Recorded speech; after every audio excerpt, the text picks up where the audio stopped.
नमस्कार, मैं हूं आशीष चित्रांशी और आप देख रहे हैं the news launcher. Mid day मुद्दा विद अशोक वानखेड़े। हरियाणा के नतीजे आ गए और बहुत बड़ा उलटफेर देखने को मिला नतीजों में। लेकिन इन नतीजों में, इस बड़े उलटफेर में मशीनी योगदान कितना है और इंसानी योगदान कितना है, मशीनी खेल कितना है और इंसानी खेल कितना है, इस पर चर्चा जरूरी है।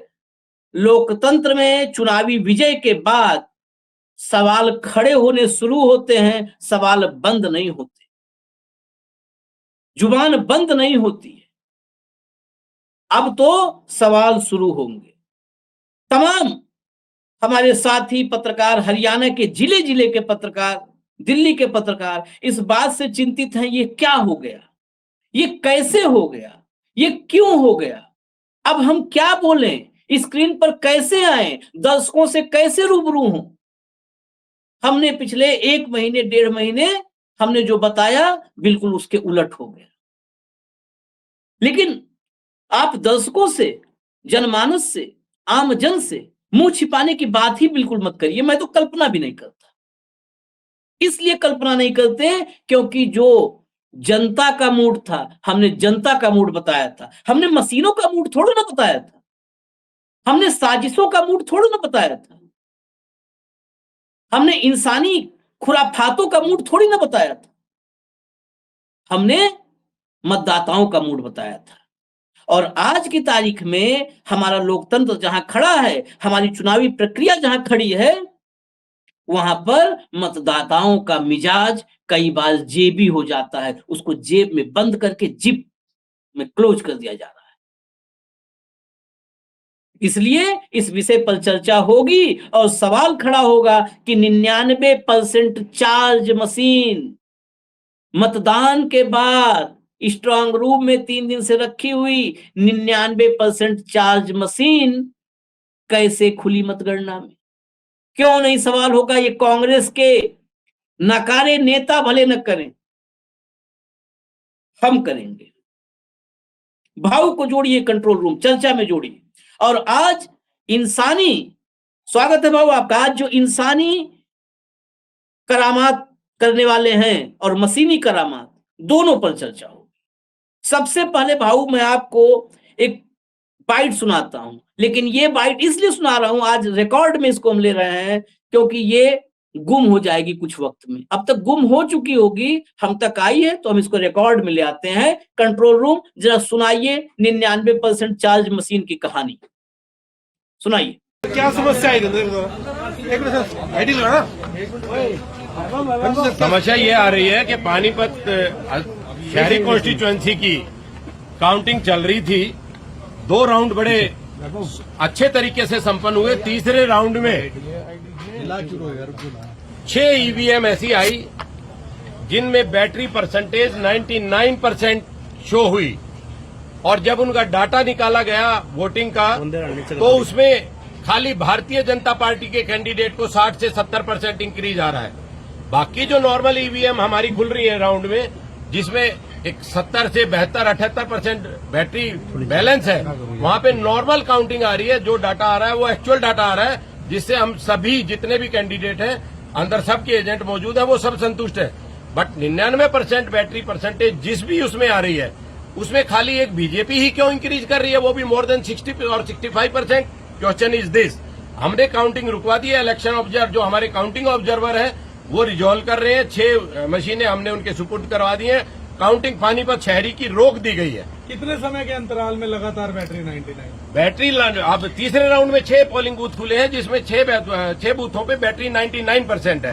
हमने ऑब्जेक्शन किया है, इलेक्शन कमीशन को मेल की है। हमारे जो रिटर्न आरओ टेबल पे जो हमारे साथी बैठे हैं वो इस बात को ऑब्जेक्ट कर रहे हैं, इस बात का संज्ञान ले लिया है और हमने इस बात को रुकवा दिया। एक मिनट, हमने इस काउंटिंग को रुकवा दिया। ये सरेआम धांधली है।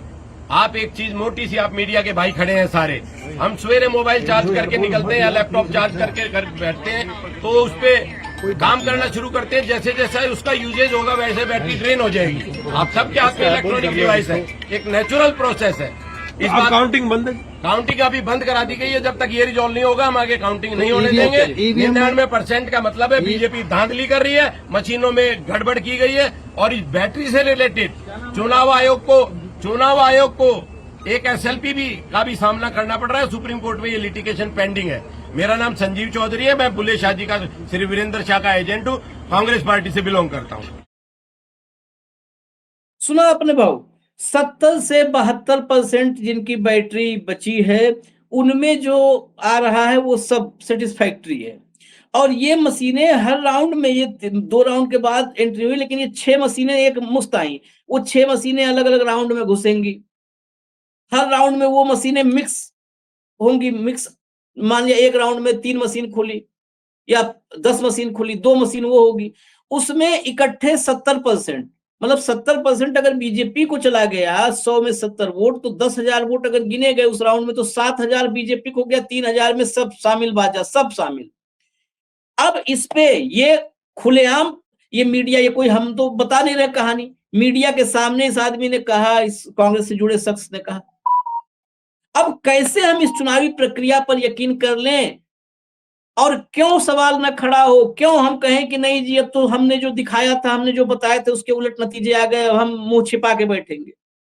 अगर लोकतंत्र का कोई चीरहरण करेगा, जनादेश को कोई किडनैप करेगा, तो हम क्यों मुंह छिपाए? देखिए आशीष, जब हम विश्लेषण करते हैं तो हम जनता के बीच में घूमते हैं। न्यूज लॉन्चर की टीम 15 दिन तक हरियाणा में घूम रही थी, जगह जगह की रिपोर्ट्स आ रही थी। वो तमाम वीडियोस जिसमें उम्मीदवारों को बीजेपी के अंदर घुसने नहीं दे रहे थे, वो तमाम वीडियोस जहां खाली चेयर के सामने उम्मीदवार भाषण दे रहे थे, तमाम वीडियोस जहां किटी पार्टी वाले हॉल में खट्टर साहब बात कर रहे थे, वो तमाम वीडियोस जहां प्रधानमंत्री की रैली में 10,000 तक लोग जुगाड़ करना मुश्किल हो रहा था, और दूसरी तरफ जब कांग्रेस की रैली होती थी तो लाखों की तादाद में भीड़ आती थी। लेकिन मैं हमेशा कहता हूं कि जो भीड़ है ये बेरर चेक होता है। जब तक ये बैंक में डिपॉजिट नहीं होता और आपके अकाउंट में पैसा नहीं आता, तो उसकी वैल्यू रद्दी की भी नहीं है, क्योंकि चेक का वजन भी नहीं होता। तो कुल मिलाकर ये भीड़ थी, जनता परिवर्तन चाहती थी। वोट परसेंटेज भी देखा जाए तो कांग्रेस का वोट परसेंटेज ज्यादा है। ये सारी चीजें होते हुए भी सीट का कन्वर्जन ऐसा क्यों हुआ? इसको यदि आप इस 90 सीटों पे माइक्रो लेवल पे बात करेंगे, तो मोटी-मोटी तौर पे यदि मैं कहूँ कि 8 से 10 सीटें, ये जो मशीनों की आप धांधली बता रहे हो, 10% बैटरी की, मतलब 99% बैटरी हो ही नहीं सकती किसी मशीन की। यदि वो मशीन एक बार पोलिंग बूथ से निकलने के बाद 3 दिन तक, यदि 2 दिन तक यदि वो खाली पड़ी हुई है अंदर, तो पोलिंग तो ऐसा नहीं, तो पोलिंग होने के बाद चार्ज करके आपने सील की है। आपने पोलिंग की, जो बैटरी जितनी थी उतनी बैटरी पे होगी, और ये बैटरी यूज भी नहीं करो तो लगातार यदि वो पैसे पड़ी रहे तो उसमें लॉस तो होता है, एनर्जी लॉस। उसके बाद वो आती है तो फिर आपको पता पड़ता है कि बैटरी कितनी है। यदि बैटरी 99% होती है, इसका मतलब ये 1-2 नहीं, 6 मशीनें पकड़ी गई। एक बूथ पे इन्होंने ध्यान दिया। क्या कभी कोई आदमी ये सोच सकता है कि बैटरी की लाइफ ही देखी जाएगी और इससे भी आपको निष्कर्ष निकालना पड़ेगा?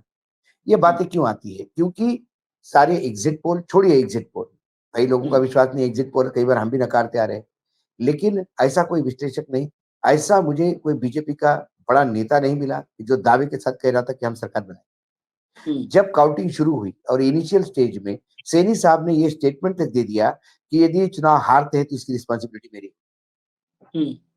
ये सारी बातें इसके बाद बदलती गई। मैं 3 पॉइंट पे मोटे तौर पे इस चुनाव का विश्लेषण, नतीजों का विश्लेषण करता हूं। पहले वो कि भाजपा ने एंटी इनकम्बेंसी के नाम पे पुराने लोगों को टिकट काट के नए लोगों को टिकट दिए, उनको फायदा हुआ, और वो हमेशा ये करते आ रहे हैं। दूसरी बात, 10 टिकट कांग्रेस ने वैसे ही फेंक दिए, ये समझ लीजिए। कई उम्मीदवार थे, शैलजा जी ने, खासकर बीच के सामने शैलजा जी ने जो उम्मीदवार उतारा था वो आज कौन से नंबर पे है देख लीजिए। और जो वहां जीता हुआ उम्मीदवार था उसका टिकट सिर्फ इसलिए काटा था क्योंकि शैलजा जी के दरबार में शायद वो नहीं गई चित्रा। तो यह हाल हो गया कि चित्रा नंबर 2 पे और 20 जीत गए। ये दूसरी बार है 20 के सामने कांग्रेस ने जानबूझ के कमजोर उम्मीदवार दिया। ठीक है, वेणुगोपाल जी ने एक महिला का नाम रिकमेंड किया, वो 8,000 वोट भी नहीं पा पाई। क्या वेणुगोपाल जनरल सेक्रेटरी ऑर्गेनाइजेशन है, यदि वो खुद ही बागड़ी मतलब खेत को खाने लगे तो बाकी लोग क्या करेंगे? जब वेणुगोपाल जी ऐसे महिला को प्रपोज कर रहे हैं कि भाई इसको टिकट देना चाहिए और उसके लिए इशू बना दे, और जबरदस्ती वो हरियाणा में एक सीट आप बीजेपी को हवाले कर रहे हो, तो जब आप कर रहे हो तो बाकी लोग भी 2-2 3-3 सीटें करते हैं, पैसे लेके खेल हो गए होंगे। कम से कम 10 सीटें ऐसी है कांग्रेस की, चिन्हित कर सकता हूं मैं। जब रिजल्ट पूरे आएंगे, नतीजे सामने होंगे बूथ लेवल पे, तब माइक्रो लेवल पे विश्लेषण करके एक बार फिर हरियाणा पे बात करेंगे। लेकिन आज फौरी तौर पे जो सामने आती है, तो कम से कम 10 सीटें ऐसी है जो कांग्रेस ने सीट डिस्ट्रीब्यूशन में ही खो दी थी, करीब करीब 10 सीटें। तीसरी बात, कांग्रेस ने ये जो फ्रेंचाइजी मॉडल है, हमारे अभिषेक कहते हैं कि कमलनाथ फ्रेंचाइजी ले लो मध्य प्रदेश की, आप अशोक गहलोत राजस्थान की फ्रेंचाइजी ले लो, तो आपने यहाँ हुड्डा जी को फ्रेंचाइजी दी। हुड्डा जी ने 72 टिकट अपने लोगों को दे दिए, उसमें से कितने जीते, कितने कमजोर थे। शैलजा जी ने अपने एरिया में टिकट मांगे, चाहे जीता उम्मीदवार हो ना हो, लेकिन मेरा कोटा पूरा होना चाहिए। ये कोटा सिस्टम जो है ये खा गया, और ये कोटा सिस्टम इस हद तक गया कि सुरजेवाला कहता है कि हम तीनों में से एक मुख्यमंत्री बनेगा। मतलब हरियाणा की जनता की कोई महत्व मतलब अहम है नहीं कि वो तो घोड़ मतलब बकरे भेड़ बकरियों जैसे कि आप हाँकते जाओ। आपने पहले ही तय कर लिया कि हुड्डा जी बनेंगे, आप बनेंगे, क्यों बाकी क्यों नहीं बन सकते? दलित चेहरे के नाम पे हमेशा शैलजा जी को सामने लाया जाता है कि भाई शैलजा जी है। वहां दलित चेहरे और है, 3-3 बार के एमएलए है, मंत्री रहे हैं, दलित चेहरे हैं वहां पे, लेकिन उनको तवज्जो नहीं दी जाती क्योंकि एक सेट फॉर्मेट में दिल्ली का एक रैकेट है कांग्रेस का। इसलिए राहुल गांधी कितनी भी मेहनत करे, उस मेहनत पे पानी फिर जाता है। जहां 1 to 1 मार्किंग होती है बीजेपी वर्सेस कांग्रेस, आमने सामने की फाइट होती है, कांग्रेस बीजेपी के हथकंडे को नहीं अपना पाती। मैं इसको षड्यंत्र नहीं कहता। देखिए आशीष, ये जो चुनाव है, ये भले ही मोहन भागवत कहे कि प्रतियोगिता है, लेकिन बीजेपी के लिए युद्ध होता है, और युद्ध में सब चीजें जायज होती है। वो मशीनों का उपयोग भी करेंगे, लेकिन फिर आपको डट के रहना पड़ेगा। हम आज अब ऐसे ही एक हरियाणा के हमारे मित्र जो ऑफिस विजिट पे आए थे, जय सिंह अग्रवाल, उन्होंने बताया कि वो जीतने के बाद भी सर्टिफिकेट नहीं मिल रहा था उनको, तो वो कलेक्टर के पास कैसे डटे रहे और अपना सर्टिफिकेट लेके गए। तो क्या उम्मीदवारों ने ऐसा किया? क्या आपके पास बूथ लेवल पे लोग थे? क्या अंदर के एजेंट, इस एजेंट ने जिसका अभी आपने बाइट सुनाया, उसने कम से कम मशीनों के 90% देखे डाउट उठाया, वैलिड डाउट है। ऐसा कितने लोगों ने मशीन चार्ज का देखा होगा? नहीं देखा होगा। आप फॉर्मेलिटी के लिए लड़ते हो या अंदर रह के लड़ते हो? क्योंकि आप जो भाजपा के साथ लड़ रहे हो, तो आपको मालूम होना चाहिए कि राजीव कुमार और उसका ऑफिस भाजपा के साथ है। आपको ये मालूम होना चाहिए कि मशीन में मैनिपुलेशन हो सकता है। आपको ये पता होना चाहिए कि वोटर लिस्ट में गड़बड़ी हो सकती है। आपको ये भी होना चाहिए कि जब आपके खिलाफ इंडिपेंडेंट कोई उतारता है, तो जो स्थानीय नेता था जो चुनाव लड़ रहा था, उसे कम से कम अपने क्षेत्र में ये इंडिपेंडेंट उम्मीदवार जो है, ये अपने को कितनी तकलीफ दे सकता है, निर्दलीय, इसका एक आइडिया होता है। उसका आपने काट क्या किया? नहीं। कम से कम 10 सीटें ऐसी है जहां निर्दलीयों ने 10-10, 8-8, 12-12 हजार वोट लिए, और उससे मार्जिन, कम मार्जिन से कांग्रेस हारी है। तो बीजेपी ने तो सारे घोड़े खोल दिए थे, बीजेपी ने किसी घोड़े का नहीं कर दिया था। लेकिन इसके बावजूद जो मुझे लगता है, मेरा बार-बार आकलन था, मैं कई जगह पे ये बोल चुका था कि चाहे मशीनें कर लो, चाहे चुनाव आयोग साथ में ले लो, चाहे तुम कितने भी हथकंडे बोलो, इस बार जनता ने मन बना दिया है कि वो आपको नहीं चाहती। तो जो जनता ने मन बना दिया, वो काम मिसफायर हो गया। सवाल ये है, क्या जनता ने मन बनाने के बाद मशीनों में खेल हुए? क्या जनता ने मन बनाने के बाद इंडिपेंडेंट, यदि लोग कहते थे कि हरियाणा के लोग बड़े समझदार है और बिल्कुल सही वोट है, लेकिन भाई समझदार है तो इंडिपेंडेंट को 12-12 हजार वोट कैसे पड़े? ये जानते हुए कि ये आदमी जीतेगा नहीं। वो 12 हजार वोट किसके गए? यकीनन कांग्रेस के गए। तो कई जगह उन्होंने तो बिल्कुल प्री प्लान से, जैसा हम कई पहले से भी बोलते आ रहे हैं कि चंद्रशेखर और मायावती जी ये दलित वोट में सेंध करेगी। तो इनकी सेंध रखने के लिए आपने और क्या किया? वहां शैलजा जी को भवन में बैठी रही 2 दिन 3 दिन, और जब मोदी जी और अमित शाह जी शैलजा जी को लेकर तंज कस रहे थे, तब शैलजा जी ने करारा जवाब दे देना चाहिए था कि आप अपने पार्टी में दलितों की स्थिति देखिए, ये हमारी चिंता करने की जरूरत नहीं। तो दलितों को लगता था, दलित मतदाता जो शैलजा जी के साथ था, उनको लगता होगा कि नहीं नहीं बहन जी सही कह रही है।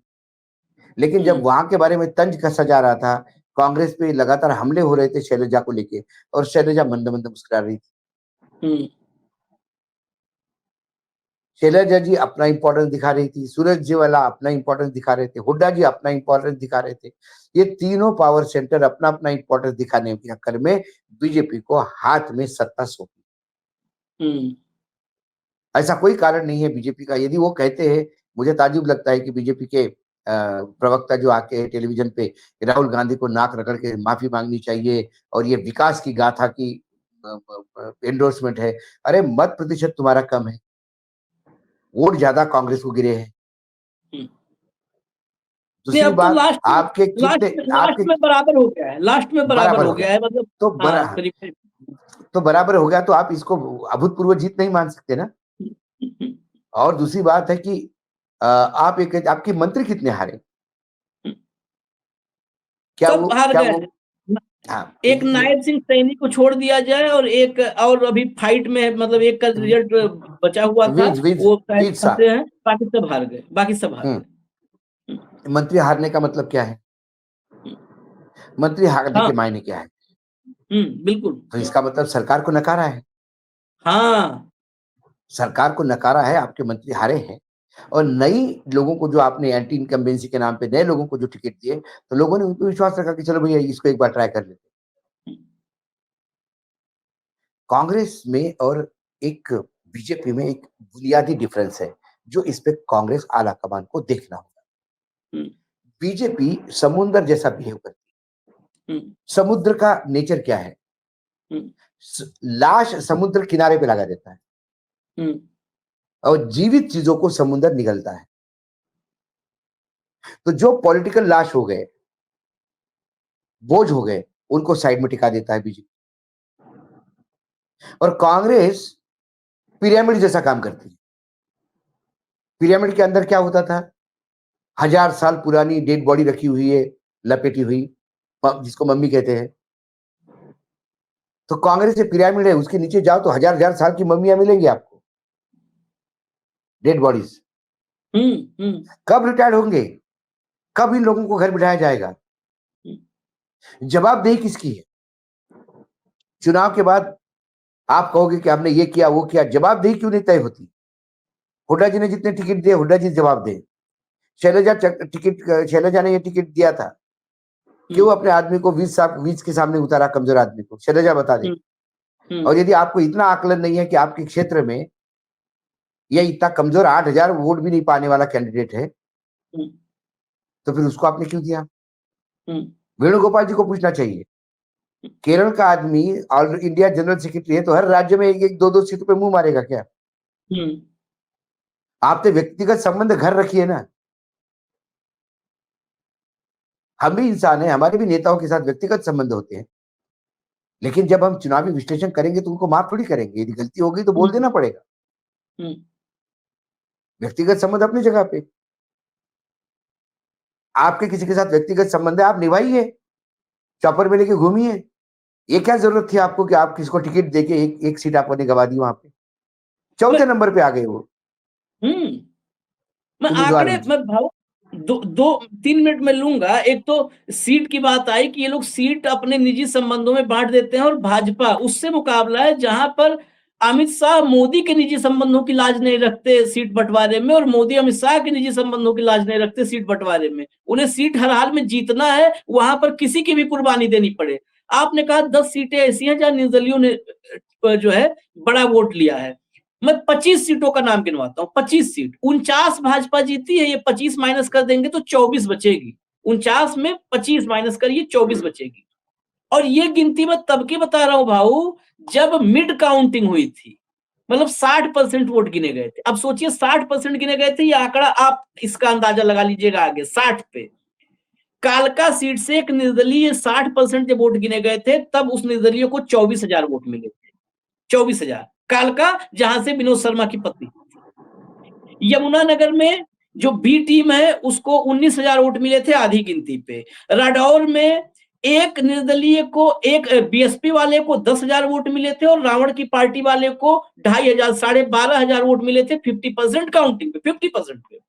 लाडवा में जहां से सैनी जीते हैं, यहां पर एक सरदार सिख चीमा को खड़ा किया था, अभी 45% गिनती हुई थी उस समय, 7,000 वोट उसको मिला था। और एक निर्दलीय खड़ा करवाया गया था, शेर सिंह बड़गामी, एक चौटाला परिवार के कभी करीबी हुआ करते थे, उनकी पुत्रवधू सपना बड़गामी को 5,000 वोट उसे मिले थे। 12,000 वोट 40% गिनती पर जा चुके थे भाजपा कांग्रेस से अलग। पुंडरी में सतबीर भाना और सुल्तान जडौला, इन दोनों को, एक को 26,500 वोट मिले थे और एक को 20,000 वोट मिले थे कांग्रेस वाले को। कांग्रेस वाले से ज्यादा सतबीर भाना को मिला था 27,000 वोट, 26,500 वोट, ये मिड काउंटिंग में। इंद्री से सुरेंद्र बीएसपी के, इनको 40% गिनती हुई थी तो इनको 6,000 वोट मिले थे। असंध में गोपाल सिंह बीएसपी के, इनको 10,000 वोट मिले थे और इंडिपेंडेंट जिले राम को 8,000 वोट, 18,000 वोट मिले थे। ये सब 40-50% की हुई थी, तभी मैं आंकड़े नोट कर रहा था। समालखा में रविंदर, इनको 21,000 वोट मिले थे 20% काउंटिंग में। राई में प्रतीक राजकुमार शर्मा 8,000 वोट मिले थे। सफीदों से जसबीर देसवाल को 19,000 वोट मिले थे और बच्चन आर्या को, ये दोनों निर्दलीय हैं, 8,000, 19 और 8 27,000 वोट मिले थे। नरवाना से जो बी टीम थी उसकी प्रत्याशी को 30,000 वोट मिले थे 40% काउंटिंग में, 30,000। फतेहाबाद से सुनैना को 5,500 और राजेंद्र को 5,500, 11,000 वोट। बरवाला से संजना सतरोड़ को 29,000 वोट, 29,000 वोट जो है वो बी टीम। बाढ़रा से सोमवीर घाबला, इनको 15,000 वोट निर्दलीय मिल चुके थे। भवानी खेड़ा से मास्टर सतबीर को 9,000 वोट मिल चुके थे। दादरी भिवानी झज्जर यही हाल। महेंद्रगढ़ में संदीप सिंह निर्दलीय थे, 19,000 वोट, 50% गिनती पे 19,000 वोट। रेवाड़ी से जहां लालू दामाद थे, वहां से आप और एक इंडिपेंडेंट, 2 यादव थे, ये दोनों कांग्रेस के टिकट के लाइन में थे। इन दोनों को आधी गिनती में 13,000 वोट मिल चुके थे। सोहना से कल्याण सिंह को निर्दलीय 13,000 वोट मिले थे।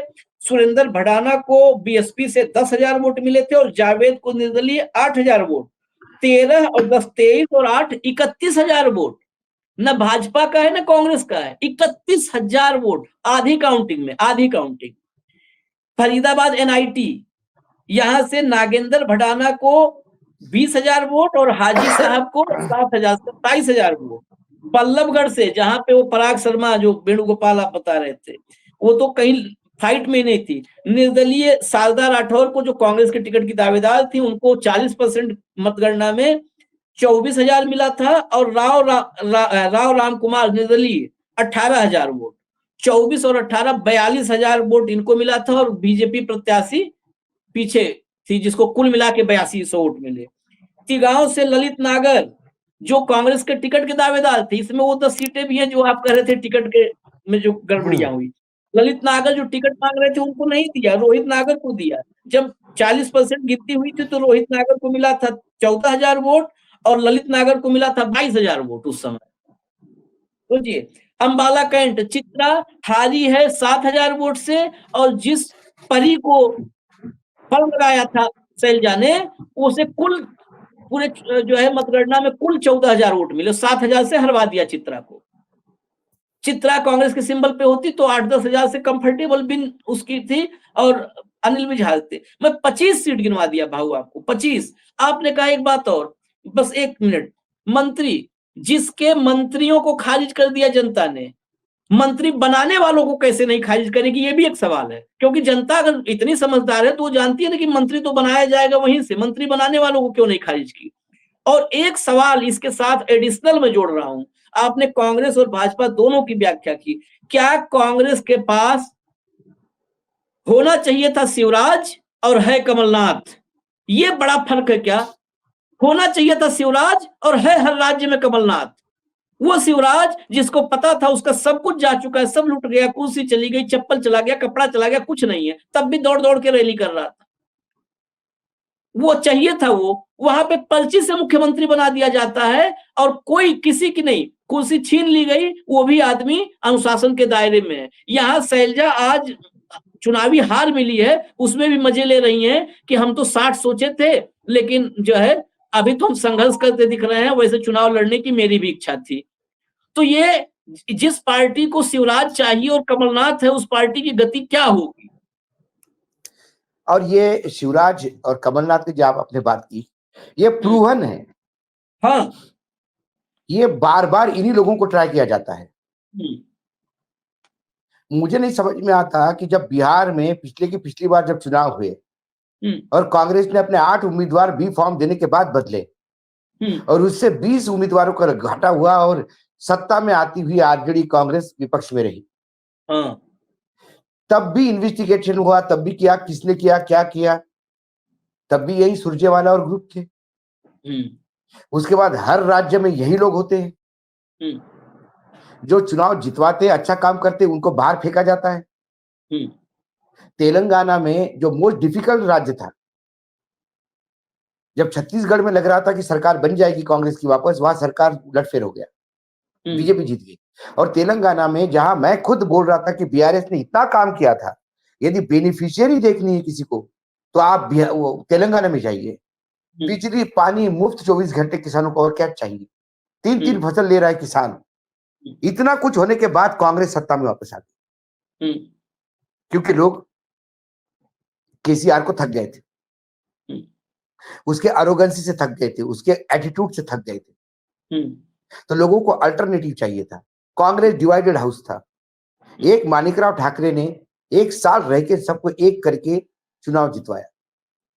उसके बाद लोकसभा चुनाव आए तो उस माणिकराव ठाकरे को गोवा भेज दिया इन लोगों ने।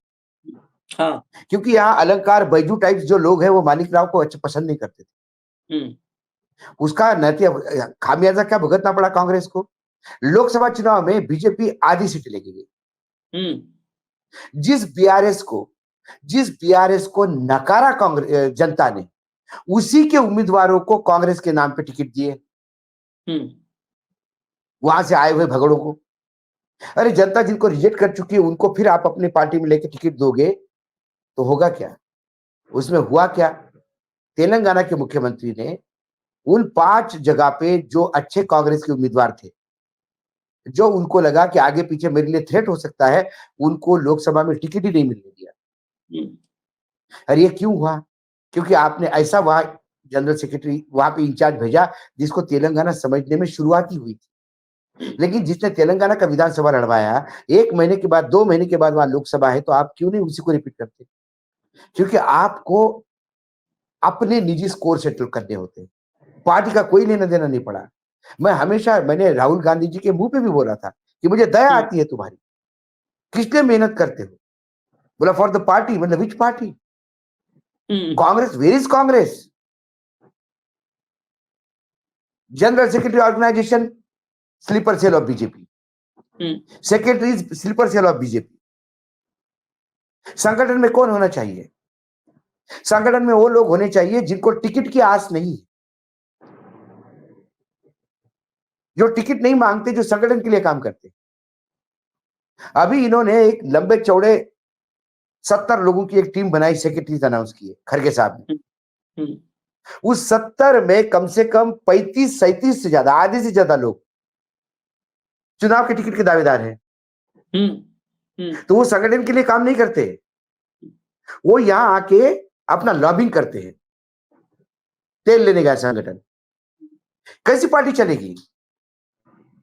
मैं इस पे अलग मैं चाहता हूं कि आप इस पे अलग एक शो करें कि कांग्रेस कैसे डूब रही है और क्यों डूब रही है। और जो लोग ये कहते हैं कि हमको चुनाव नहीं लड़ना है, हम लिख के दे रहे हैं, हमको सिर्फ संगठन में काम करना है, उन्हें जगह नहीं मिलती। क्यों वो गणेश परिक्रमा नहीं करते? वो पार्टी के लिए मेहनत करते हैं, नेताओं के लिए बाकी अय्याशियों के साधन नहीं जुटाते।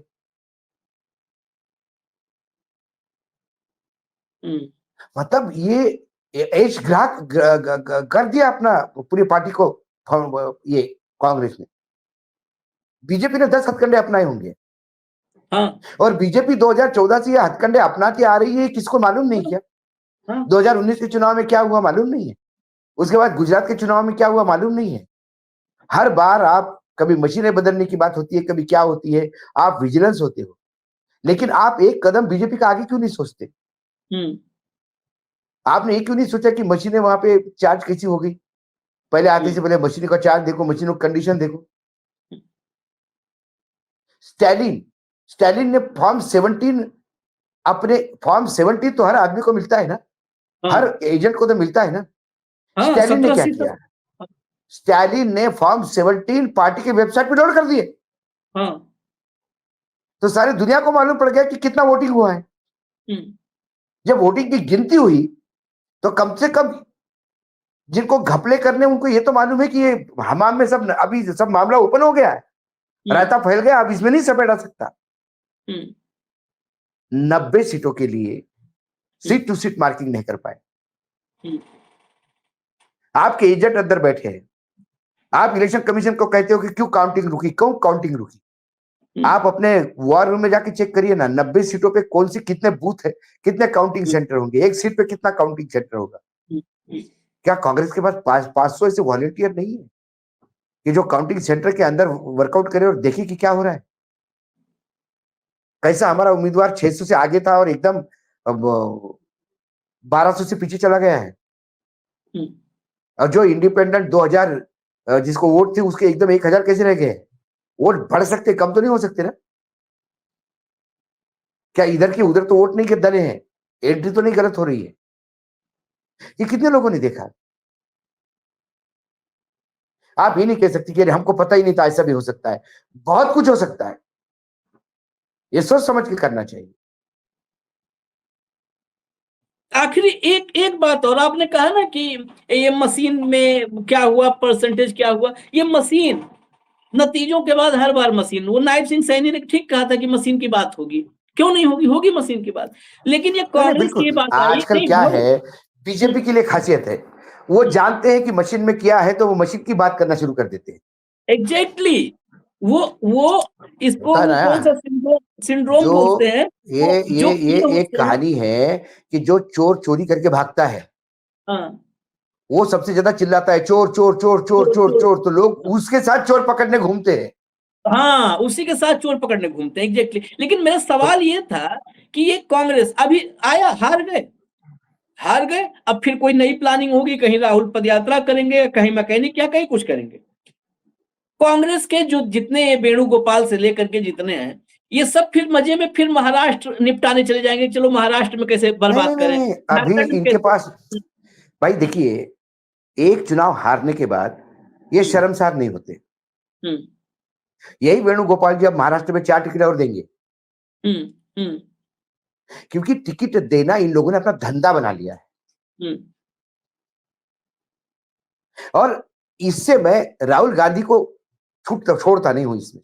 बिल्कुल नहीं छूटेंगे, कैसे छूट ये जाएंगे। सारी चीजें राहुल गांधी को पता है, हाँ उनके संज्ञान में है। हाँ यदि संज्ञान में होने के बाद भी यदि 40 चोरों की टीम वो अपने साथ में रखते हैं तो उनका नामाकरण अलीबाबा ही होगा। हाँ हाँ वो भी नहीं कह सकते कि मैं पाक साफ हूं, मैं क्या करूं, ये 40, जिसके पास 40 चोर है वो अलीबाबा कहलाएगा। हम्म तो आपको कितने लोगों ने कंप्लेंट कर दी? क्या उत्तर प्रदेश में संदीप सिंह को लेके कंप्लेंट्स नहीं है? एक एक कांग्रेसी बोलता है, आप किसी बोलता कांग्रेसी है। को चले जाओ, आपको समोसा खिलाएगा, चाय पिलाएगा और कहेगा कि भाऊ अगर ये मैं संदीप को मुक्ति मिल जाए। जिस दिन मैं आदरणीय स्वर्गीय किशन पटनायक जी के स्मृति में व्याख्यान माला में व्याख्यान देने गया था इलाहाबाद, उस दिन इलाहाबाद में कांग्रेस की मीटिंग थी, क्या जूते चले हैं आपस में। ये बाई इलेक्शन लड़ना चाहते हैं, किस मुंह से सीटें मांगेंगे अखिलेश को? 10 में से 5 दो, जो अपना कुनबा नहीं संभाल सकते। संदीप सिंह पूरे पार्टी की मजबूरी कैसा हो सकता है? बताइए। संदीप सिंह कैसा मजबूरी हो सकता है? किशन लाल शर्मा जिन्होंने इतने साल रायबरेली और अमेठी संभाला, क्या आपको उत्तर प्रदेश में कोई आदमी मिलता है जो उनको गाली देता हो? आज भी किशन लाल जी का नाम इज्जत से लोग लेते हैं, और उन्होंने सीट लड़ी तो स्मृति ईरानी को हरा के जीत के आए हैं, क्योंकि व्यक्तिगत व्यवहार। लेकिन किशन लाल शर्मा के सामने संदीप का नाम लो तो वो भी हाथ जोड़ लेते हैं। हाँ, अरे मेरे बाबा, मैं मुझे लेकिन हरियाणा में वो उत्तर प्रदेश में कांग्रेसी मैंने क्या कहा, वो संदीप सिंह वहां क्यों? एक विदर्भ का बड़ा संगठन का आदमी घर बैठ गया। मैंने बोला क्या हो गया? बोला नहीं, हमें बोला गया था कि यदि आपको सेक्रेटरी वगैरह बनना है तो आप बैजू जी से बात करवाओ। अब राहुल गांधी की सिक्योरिटी और लॉजिस्टिक देखने वाले तय करेंगे कि पार्टी में सेक्रेटरी कौन बनेगा। जब पार्टी की ये नौबत आ जाती है तो कौन इज्जतदार आदमी पार्टी के लिए काम करेगा? और जब पार्टी के लिए, संगठन के लिए दिन रात काम करने वाले लोग अलग हो जाएंगे तो फिर ये ऐसे हादसे होंगे जो हरियाणा में हुआ। ये हादसा ही था, बिल्कुल सही आपने कहा, हादसा था ये। मैं बीजेपी को आज से नहीं, सालों से देखता हूं। 2014 के बाद बीजेपी का कैरेक्टर खराब हो गया, बात अलग है, लेकिन मैंने खुशबू ठाकरे वाली भी बीजेपी देखी थी। मजाल है बीजेपी के कार्यालय में लोगों का जमघट लगे ना। कार्यकर्ता पार्टी की यहां क्या कर रहा है? अपने क्षेत्र में जाइए, काम करिए। ये जो भीड़ लगाने वाली कांग्रेसी संस्कृति है, इस नेता के पास बायोडेटा लेके जा, उस नेता के पास बायोडेटा लेके जा, ये बीजेपी में शुरू हुआ। तो कुल मिलाकर यदि देखा जाए इस चुनाव के नतीजे को, ये अभी हम सिर्फ नतीजों के बात कर रहे हैं। अभी माइक्रो लेवल पे हम वादा करते हैं कि जब 90 सीटों के नतीजे अपलोड होंगे चुनाव आयोग के वेबसाइट पे, तो बूथ वाइज आंकड़ा मिलता है। तो जैसा विश्लेषण हम चुनाव के लिए करते थे, तो चुनाव के नतीजों के बाद भी करेंगे। हाँ, बिल्कुल करेंगे। और बताएंगे कि जैसे आपने 25 सीटें गिनाई, मुझे बताओ ये 25 जगह ये इंडिपेंडेंट और ये लोगों को हैंडल किया जाता तो आज कांग्रेस कितने पे थी? हाँ, 25 जोड़ दीजिए उसमें। अरे भाजपा वहीं आ गई जहां हम लोग अनुमान लगाए थे। ये 25 घटा दीजिए, 24 पे, 24-25 पे। तो कुल मिलाकर ये जो कई बार हम बोलते भी कि कांग्रेस ने पीएचडी की हुई, हारी हुई, जीती हुई बाजी हारने की। राहुल गांधी आगे भीड़ इकट्ठा हो जाती है, राहुल गांधी चले जाएंगे भीड़ गायब हो जाती है, फिर कार्यकर्ता नहीं मिलता झंडा पकड़ने को। तो राहुल गांधी को भी देखना होगा कि जो मुंह के सामने ही हा हा करते हुए घूमते हैं, उनको आज मध्य प्रदेश में राउट हुआ पार्टी का। मध्य प्रदेश में 29 में से 29 सीटें हार गए। मध्य प्रदेश में दिग्विजय सिंह अपनी सीट हार गया। मध्य प्रदेश में कमलनाथ अपने बेटे को नहीं जितवा कर पाया। क्या इन लोगों को नैतिक अधिकार है कि ये पार्टी में बने रहे?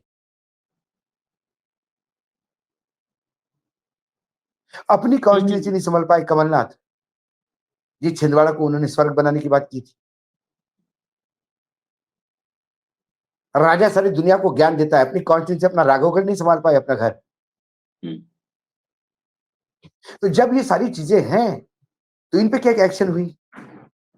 छत्तीसगढ़, मध्य प्रदेश और राजस्थान में जो लोकसभा में हश्र हुआ पार्टी का, उस पे पार्टी ने क्या एक्शन लिया? कल फिर कोई चुनाव होंगे तो इन्हीं लोगों को बुला के बोला जाएगा पिछली बार आपने डुबाया था, वो ठीक से नहीं डूबे थे, इस बार अच्छी तरह से डुबाना।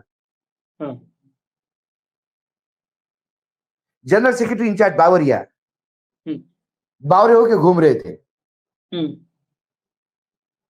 उनकी जवाबदेही बनती है। वो जवाब दे क्यों पानीपत हुआ है, वो जवाब दे कि गलती कहां हुई है, और तब उन्होंने क्यों नहीं उस पर ऑब्जेक्शन उठाया। हुड्डा जी कुछ बोल दे, जय हुड्डा जी। शैलजा जी को डांट दे, जय शैलजा जी। बिना पेंदे के लोटे ये खुद डूब गए, पार्टी को डूबा दिया। और मुझे पार्टी से कोई लेना देना नहीं, कांग्रेस डूबती है डूबने दो। हरियाणा के लोगों की आकांक्षाओं पे पानी फेर, नहीं तो यही हरियाणा, यदि इनको लगता है कि इतना मोदी जी पे विश्वास होता तो इसी हरियाणा में मोदी जी ने 4-4 लाख की रैलियां एड्रेस की। हम्म उन मोदी जी को खाली कुर्सियां नहीं देखनी पड़ती, वास्तविकता, नतीजा, उसके बीच में क्या हुआ ये जानना जरूरी है। इसलिए आज का शो था। और बाकी ये मशीनों पर चर्चा आज हो रही है, कल खत्म हो जाएगी। ये कांग्रेस आज प्रेस कॉन्फ्रेंस करेगी, कल भूल जाएगी। और सुप्रीम कोर्ट में लड़ने कौन जाएगा? एडीआर जाएगा। लड़ने कौन जाएगा? एक वकील एक जाएगा। मैं आज भी कांग्रेस को एक सवाल पूछूंगा, हम्म क्या कांग्रेस के जिला लेवल के अध्यक्ष हरियाणा में आज भी अपॉइंटेड है या नहीं? हम्म हम्म मेरे मित्र एक स्पोक्स पर्सन है कांग्रेस के, हम्म वो मीडिया इंचार्ज बन के हरियाणा में चुनाव के लिए गए। हम्म उन्होंने कहा, अशोक जी मैं क्या बताऊं, पार्टी कार्यालय पे ताला है, अंदर कोई है नहीं। हम्म चुनाव के मौसम, हम्म पार्टी कार्यालय में स्टाफ ही नहीं, पार्टी कार्यालय चल रहा है। और संगठन वहां जिला अध्यक्ष भी यदि बना नहीं सकते तो ऐसे अध्यक्ष को क्या करना? हम्म स्पोक्स पर्सन कौन है उनको पता नहीं, लोगों को। ये हरियाणा चला रहे। हरियाणा में कांग्रेस नहीं चल रही थी, फ्रेंचाइजी चल रही थी। प्रदेश अध्यक्ष उदय भान खुद चुनाव हार गए। प्रदेश अध्यक्ष उदय भान खुद चुनाव हार गए। दलित चेहरा थे और होडल से चुनाव मैदान में थे, हार गए खुद चुनाव। और फिर बात वही में कहा कि फिर मशीन की बात आएगी, बयानबाजी कर लेंगे और फिर अगले चुनाव में अगले राज्य में बेड़ागर्क करने चले जाएंगे। सुप्रीम, मैं ये भी कह रहा हूं कि अगर लड़ाई ही लड़नी है तो सुप्रीम कोर्ट में आप क्यों नहीं मजबूती से लड़ते हो? वहां जाता है कौन लड़ने? एडीआर जाता है। वो बेचारे जो है डेमोक्रेटिक रिफॉर्म के लिए वो दिन रात लड़ाई करते हैं। वो कहां से पैसा जुटाते हैं, कहां से फंड लाते हैं, कहां से वकील करते हैं, और बार बार उनकी याचिकाएं खारिज होती हैं। लंबी याचिकाएं चलती हैं तो टिप्पणी के साथ खत्म हो जाती हैं, लेकिन वो लड़ते हैं। वकील कई हैं, वो लड़ते हैं। तो लड़े एडीआर, लड़े अशोक वानखेड़े, लड़े तमाम पत्रकार। और ये मैं नहीं ये नहीं कह रहा बात, हूँ, ये बात मुझे कड़वी बात है। हुड्डा जी का स्टेटमेंट याद आता है, हाँ, ना टायर्ड हूं ना रिटायर्ड हूं, हाँ, लेकिन अब जनता आपसे टायर्ड हो गई है और हम्म कांग्रेस आपको रिटायर करे, अच्छा है। बिल्कुल होना चाहिए। ये लड़े सब और वही मजा मारे गाजी मियां। तो वो वाला काम अब नहीं हो पाएगा। और नहीं तो यही दुर्गति महाराष्ट्र में और झारखंड में अभी मान लीजिए। मैंने कल हो जाएगी एक 100%। भाऊ कल एक मैंने शो किया था, आखिर में फिर मैं चर्चा आज बड़ी वो है बातें कहने के लिए। कल रात में मैं लिस्ट आपको बताऊं तो आप चौंक जाएंगे। कल रात में नड्डा के घर मीटिंग हुई झारखंड को लेकर के। अभी यहां का नतीजा नहीं आया। ये चुनाव हम भाजपा की पॉलिसी की वजह से आलोचना करते हैं, उस तानाशाही रवैये की वजह से, उस दमनकारी रवैये की वजह से, संविधान विरोधी रवैये की वजह से आलोचना करते हैं। लेकिन चुनाव के लिए देखिए गंभीरता। यहां नतीजे नहीं आए, झारखंड में भी डेट अनाउंस नहीं हुए हैं। कल नड्डा के घर मीटिंग में कौन पहुंचा? नड्डा के घर मीटिंग में अमित शाह पहुंचे, अपने घर बुला सकते थे और नड्डा बिना चप्पल पहने जाते। शाह पहुंचे। उसके बाद हिमंता बिस्वा शर्मा, बाबूलाल मरांडी, शिवराज सिंह चौहान, अन्नपूर्णा देवी सांसद और केंद्रीय मंत्री है झारखंड से, नागेंद्र नाथ त्रिपाठी क्षेत्रीय संगठन महामंत्री, प्रदेश संगठन महामंत्री कर्मवीर सिंह, रक्षा राज्य मंत्री संजय सेठ, राज्यसभा सांसद समीर उरांव, ये सारे नड्डा के घर थे। और कई घंटे लंबी मीटिंग चली है प्रत्याशियों के ऐलान को लेकर के। और उसमें भी पहला फेज जिस पर मंथन हुआ है वो 28 सीटें जो आदिवासी बहुल हैं, जहां पर लग रहा है कि खाता नहीं खुलेगा। लोकसभा चुनाव में 5 सीटें आदिवासी बहुल थी, एसटी सीटें। पांचों हार गए थे, खूंटी सिंहभूम, लोहरदगा, राजमहल, दुमका, पांचों हार गए थे। लेकिन तैयारी देखिए उन 28 सीटों के लिए डेट अनाउंस होने से पहले नड्डा के घर बैठक हो रही है और प्रत्याशियों की सूची करीब करीब फाइनल हो गई है। ये भी आपको बताऊं, करीब करीब फाइनल। अब सोचिए इनको नहीं अभी झारखंड नहीं में नहीं, आप कांग्रेस कांग्रेस दफ्तर चले ऐसा, जाएंगे। आप हाँ, कांग्रेस को इतना दोष मत दीजिए, कांग्रेस भी तैयारी करती है। अब हाँ, कांग्रेस के लोग यही वेणुगोपाल टाइप से जितने भी है, ये जो हम्म, स्लीपर सेल है, ये अब हम्म, सब झारखंड में ग्राहक ढूंढेंगे, हाँ, कौन कितना देता है, ये भी तैयारी करते हैं। ये हम्म, टिकट हम्म, बेचने की तैयारी करते हैं, हम्म, ये पार्टी को बेचने की तैयारी करते हैं, ये इनकी तैयारी। चलिए बातें अब चुनाव खत्म हो गया। हम लोग कई बार कहे हैं, हम एक चीज है, हमारी अच्छाई हो बुराई हो, मैं मेरे बड़े भाई भाऊ जो भी होता, हम अपने मन की बात खुल के आपसे करते हैं, क्योंकि आप हमें सुनते हैं, देखते हैं। चुनाव के दरमियान कुछ चीजें फिर भी बहुत सारी हमने 3 वेणुगोपाल, दीपक बावरिया, शैलजा, इन्होंने कौन-कौन सीट पर प्रत्याशियों खेल किया था, हमने आपको बताया था। हमने बताया हम्म। टिकट बंटवारे में खेल किया है, बताया था। हमने बताया कि आपस में लड़ रहे हैं, इसका नुकसान क्या होगा। लेकिन लेकिन इसके फिर भी बावजूद कुछ चीजें आशीष, कुछ रोक इसके लेते हैं। बावजूद इसके बावजूद भी मुझे लग रहा था, जनमानस का मूड देख के लग रहा था कि आर पार की लड़ाई करने में जनमानस हाँ, तैयार है। उन्होंने हाँ। लड़ाई करी भी, उन्होंने बराबरी का वोट यदि कांग्रेस को दिया है तो इसका मतलब कांग्रेस को उन्होंने मतदान किया है, ऐसी बात हुँ, नहीं। हुँ। सीट कन्वर्जन क्यों नहीं हुआ, ये कांग्रेस की मूर्खता से नहीं। कांग्रेस, हाँ।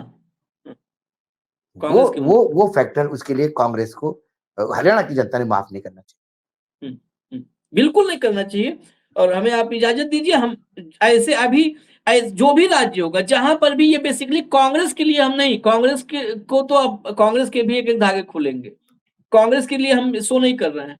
ये देश के जनमत के लिए, देश में जनता की जो आकांक्षाएँ हैं, उन आकांक्षाओं के लिए और इस लोकतंत्र की आकांक्षाओं के लिए, इस संविधान की आकांक्षाओं के लिए हम करेंगे, और इस हार की, जो हार खुद ब खुद अपने ही सेल्फ गोल करके इन्होंने मतलब अपने लिए बनाया है, वो हार का ताज, उस ताज का एक-एक जो नगीना है, एक-एक हीरा मोती, वो निकाल के दिखाएँगे। इजाज़त दीजिए, न्यूज़ लॉन्चर देखते रहिए, कल दोपहर फिर मिलेंगे मिड डे मुद्दा विद अशोक वानखेड़े में। नमस्कार।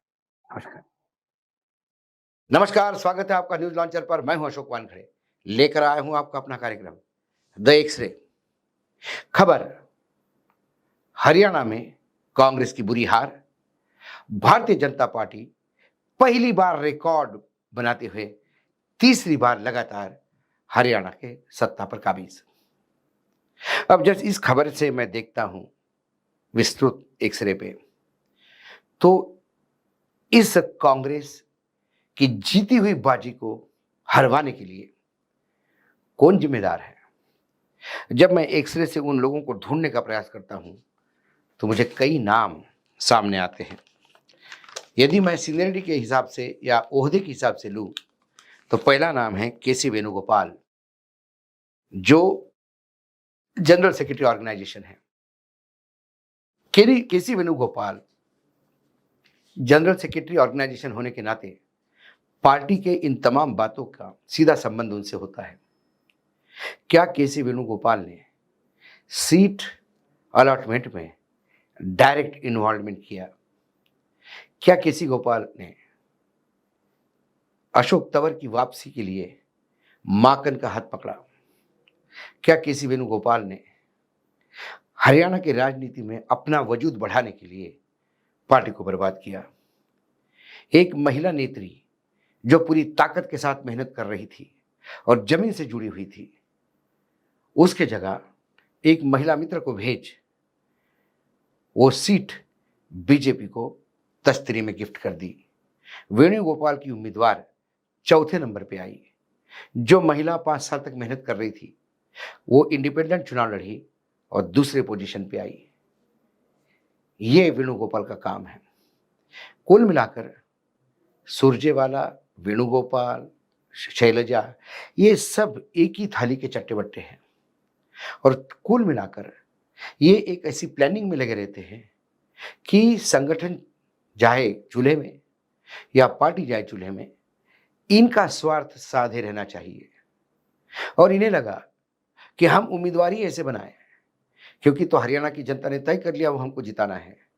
उन्होंने हरियाणा की जनता को ग्रांटेड ले लिया, ऐसे ऐसे लोगों को टिकट दिए।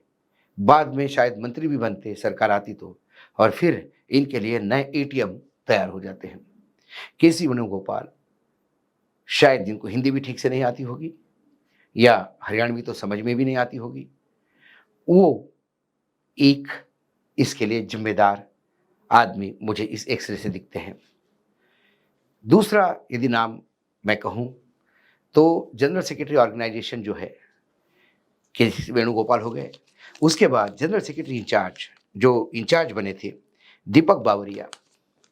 अब दीपक बावरिया जो है, इनका रिकॉर्ड कोई खास चुनाव जितवाने वाला नेता करके नहीं रहा। बावरिया की पोजीशन इतनी बुरी थी कि कभी हुड्डा जी पीटते थे तो कभी शैलजा जी पीटते थे। शैलजा जी उनके पर आरोप लगाती थी कि आप हुड्डा के पेरोल पे हो, हुड्डा जी आरोप लगाते थे कि आप शैलजा के लिए काम करते हो। जो ताकत राज्य की इंचार्ज की होनी चाहिए, जहां सारे धड़े आपके सामने नतमस्तक हो और पार्टी को यूनाइटेड रखने का काम करो, वो बावरिया नहीं कर पाए, बहुत कमजोर साबित हुए। ऐसे कमजोर आदमी को हरियाणा जैसे राज्य की बागडोर संभालकर सबसे बड़ा हाईकमान ने गलती कर दी। बावरिया आखिर तक ये नहीं तय कर पाए कि वो जो लिस्ट हुड्डा ने दी उसको अप्रूव करे या शैलजा जी को मनाए। ये बावरिया जी की ही कमजोरी थी कि हुड्डा 72 सीट ले गए। ये उन्हीं की कमजोरी थी कि शैलजा को भवन में बैठी रही और बीजेपी मजे लेते रहे। ये उनकी ही कमजोरी थी कि वो सही आकलन कर हाईकमान को नहीं बता पाए कि 17 विद्रोही 17 सीटें हराएंगे तो हम सत्ता से बाहर होंगे। ये तमाम आकलन बावरिया जी को करना था। बावरिया जी बुरी तरह से फेल हो गए। ये दूसरे व्यक्ति है जो इस हार के लिए मैं जिम्मेदार मानता हूं। तीसरे, भूपेंद्र सिंह हुड्डा। हुड्डा जी के परिवार को कांग्रेस ने बहुत कुछ दिया।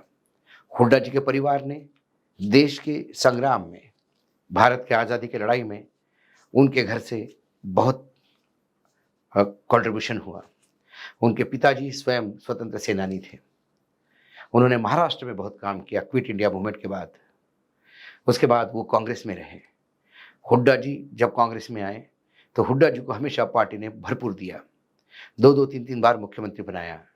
उसके बाद उनके बेटे दीपेंद्र सांसद बने, लेकिन सत्ता का मोह छूटता नहीं। हुड्डा जी फिर एक बार 70 पार करने के बाद भी कहीं ना कहीं मुख्यमंत्री बनने का सपना बार रहे थे। ये बात भी उतनी ही सही है कि 5 साल के इस बीजेपी के कार्यकाल में हुड्डा जी लगातार हरियाणा में संघर्ष भी करते रहे। बाकी लोग सुरजेवाला अलग अलग राज्यों में अपने मजे लेते रहे। वही कमोबेश हाल बहन शैलजा के था। लेकिन जैसे चुनाव आ जाते हैं सारे दावेदार इकट्ठा हो गए। लेकिन हुड्डा जी ने जिस हिसाब से टिकट लिए और टिकट की पूरी बंटवारा किया, उस 72 में से कितने लोग हारे, उसकी जिम्मेदारी भी हुड्डा जी को लेनी होगी। हुड्डा जी कहीं ना कहीं शैलजा और उनके बीच का डिफरेंस कम करने का जो प्रयास, वो दिखाऊ प्रयास दिखाता रहा। एक्चुअली कहीं दिल से काम किया ऐसा दिखता नहीं था। यही कारण है कि शैलजा की नाराजगी को बीजेपी ने अच्छी तरह से कैच किया। ये हुड्डा जी की एक बड़ी गलती। इस हार में हुड्डा जी भी रिस्पॉन्सिबल है, ऐसा एक तरह से मुझे दिखता है। उसके बाद शैलजा एक दलित फेस, एक ऐसे परिवार से कि जिसके पिताजी का नाम आज भी बड़े आदर से लिया जाता है। उसके पिताजी की पुण्याई है कि शैलजा भी लगातार राजनीति में अच्छे अच्छे ओहदे पे रही है। कांग्रेस ने शैलजा को भी बहुत कुछ दिया, केंद्र में मंत्री बनाया, बड़े बड़े राज्यों का इंचार्ज बनाया, सांसद राज्यसभा वाला, लोकसभा हारी तो राज्यसभा लाया, लोकसभा में चुनाव जितवाया। ये सब कुछ होने के बावजूद भी शैलजा ने हमेशा अपने स्वार्थ को आगे रखते हुए पार्टी और राज्य के हित को अनदेखा किया। जब इस बार सब दिख रहा था कि सारे लोग राजनीति में कांग्रेस की तरफ झुकाव है, मतदाता कांग्रेस को चाहता है, इस बीजेपी की सरकार को निजात पाता है, ऐसे में किसी 2 छिछोरे लोगों ने शैलजा पे कोई कमेंट किया और उसका तुरंत उत्तर हुड्डा जी ने देने के बाद भी कि वो मेरी बहन है, उसके खिलाफ बोलने वालों को पार्टी में जगह नहीं, क्योंकि वो पार्टी के मेंबर भी नहीं थे वो दोनों।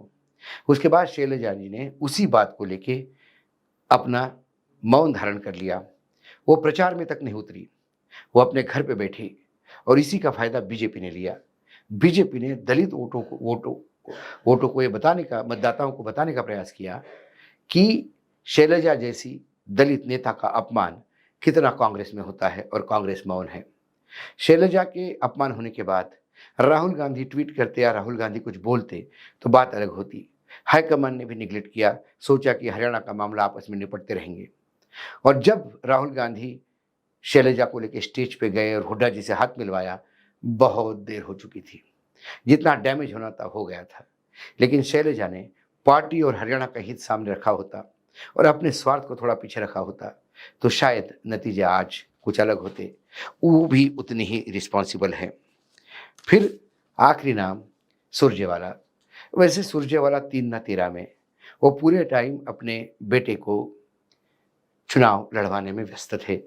उसके सिवा उन्होंने आए बाएं कोई काम नहीं किया, लेकिन इसके बावजूद भी मुख्यमंत्री पद के लिए कपड़े सिलवा के बैठे थे। उनकी सारी जो भिष थी, जो पूरी ताकत थी, वो दिल्ली की चांडाल चौकड़ी जो दिल्ली में बैठ के हर राज्य में कहीं ना कहीं अपना स्वार्थ ढूंढते रहती है। फिर उसमें राहुल गांधी के कुछ निजी लोग भी आ गए, प्रियंका गांधी के भी निजी स्टाफ आ गया, संगठन के भी कुछ लोग आ गए। ये सब मिलके सुरजेवाला एक अलग खेल खेलने के लिए लगे हुए थे। उन्होंने तो ये तक बोल दिया था कि हम 3 लोग दावेदार हैं मुख्यमंत्री के। समझ में नहीं आया सुरजेवाले ने ऐसा क्या अचीवमेंट किया। खुद चुनाव हारता है, राज्यसभा से आता है, लोकसभा या विधानसभा लड़ने की औकात नहीं रखता।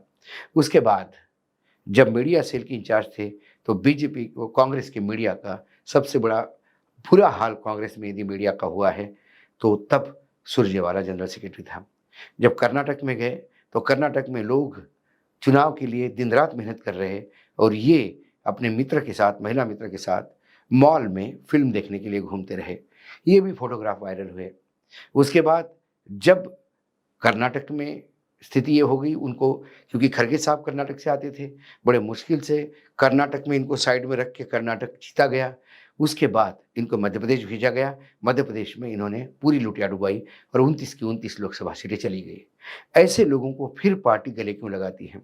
कभी वो हरियाणा, राजस्थान जाने का प्रयास करते हैं, कभी क्या करने के प्रयास करते हैं। जो पार्टी पे बोझ हो गए वो लोग भी हरियाणा में बोझ बनने में बहुत तकलीफ वाले थे। वो भले ही सुरजेवाला वहाँ बैठे थे, लेकिन लगातार मीडिया में अपने ताल्लुकात का कैश करते हुए लगातार हुड्डा और बाकी लोगों के खिलाफ जहर उगलते रहते थे।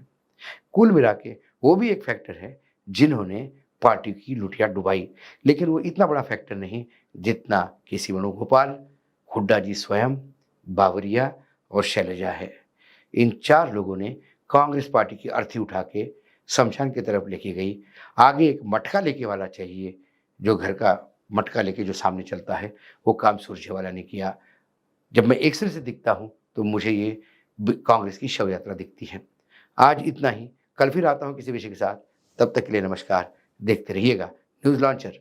नमस्कार, मैं हूं आशीष चित्रांशी और आप देख रहे हैं the news launcher. Mid day मुद्दा विद अशोक वानखेड़े। हरियाणा में हार हुई कांग्रेस की, इतनी बुरी हार, ये बुरी हार इस मामले में सीटों की गिनती पर मत जाइए। जहां पर 2/3 बहुमत की उम्मीद थी वहां पर पिट गए मोहरे। तो ये बुरी हार और शर्मनाक हार है। इस शर्मनाक हार के बाद मंथन होता है, इस शर्मनाक हार के बाद सर्जरी होती है। लेकिन इस शर्मनाक हार के बाद कांग्रेस में कॉमेडी शो शुरू हो जाएगी, ये तो किसी को भी उम्मीद नहीं थी। और इस कॉमेडी शो से हरियाणा के मतदाताओं का अपमान है, उन मतदाताओं का जो करीब 40% मतदाता कांग्रेस को वोट दिए थे। हरियाणा के आम जन का, हरियाणा के किसान का, हरियाणा के नौजवान का, सबका अपमान है ये कॉमेडी शो। और ये कॉमेडी शो, यकीन मानिए, ये कॉमेडी शो ऐसे ही चलता रहा। और आज की तारीख में एक कपोल कल्पित बात करता हूं, दोबारा चुनाव हो जाए तो जो 37 पर है ना कांग्रेस, ये 7 पर आ जाएगी। ये कॉमेडी शो के लिए नहीं तैयार है हरियाणा। इस चर्चा में भाऊ को जोड़िए, तब हम विषय पर आते हैं। भाऊ को जोड़िए।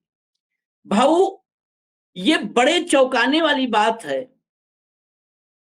राजीव कुमार के पास, ठीक है, छोटे नेता कह रहे थे, जो है विधानसभाओं में जो हारे हैं वो कह रहे थे, कोई बात नहीं है। राहुल गांधी की प्रतिक्रिया आई। अब सीधे टॉप की बात करेंगे, ये प्यादों की बात होगी। राहुल गांधी की पहली प्रतिक्रिया आई और क्या उन्होंने बोला, बड़ा अद्भुत है, सुन के हैरानी हुई। हम राजीव कुमार के आयोग में जाएंगे शिकायतें लेकर के और उनको बताएंगे। राहुल गांधी राजीव कुमार को क्या बताएंगे? आज की तारीख में इलेक्शन कमीशन में हजारों शिकायतें पेंडिंग है, हजारों। और उदाहरण के लिए बता दूं, उत्तर प्रदेश में अखिलेश यादव ने विधानसभा चुनाव जो 2022 के हुए थे, उसके बाद मतदाता सूची में गड़बड़ी के आरोप लगाए थे। तत्काल आयोग फायर हुआ और नोटिस जारी कर दिया अखिलेश को कि आपने आरोप कैसे लगाए। अखिलेश यादव ने बाकायदे पूरी सूची बना करके, लिस्ट बना करके, अंडरलाइन करके, तथ्य सबूत दे करके भेज दिया। आज तक वो राजीव कुमार का आयोग सन्नाटे में है, जवाब नहीं दिया। हजारों मामले वहां पर, एक्टिविस्ट के मामले, वकीलों के मामले, राजनीतिक कार्यकर्ताओं के मामले, राजनीतिक पार्टियों के मामले, शिकायतें, ये सब के सब पेंडिंग है, कोई जवाब नहीं है। राहुल गांधी को एक जो है ये भान हुआ है कि वो जाएंगे और राजीव कुमार को बताएंगे, तत्काल राजीव कुमार खड़े हो जाएंगे और पूरा का पूरा हरियाणा का नतीजा पलट देंगे। ये कॉमेडी शो क्यों? ये कॉमेडी शो कैसे बर्दाश्त करेगा ये देश? और ये कॉमेडी शो मोदी के लिए तो ताकत ही देने वाला है। देखिए, चुनाव आयोग में आप शिकायत कर रहे हैं, इसके दो पहलू हैं। क्या चुनाव आयोग में मशीनें सिर्फ हरियाणा में खराब हो गई, जम्मू कश्मीर में नहीं? दो राज्यों में चुनाव हुए।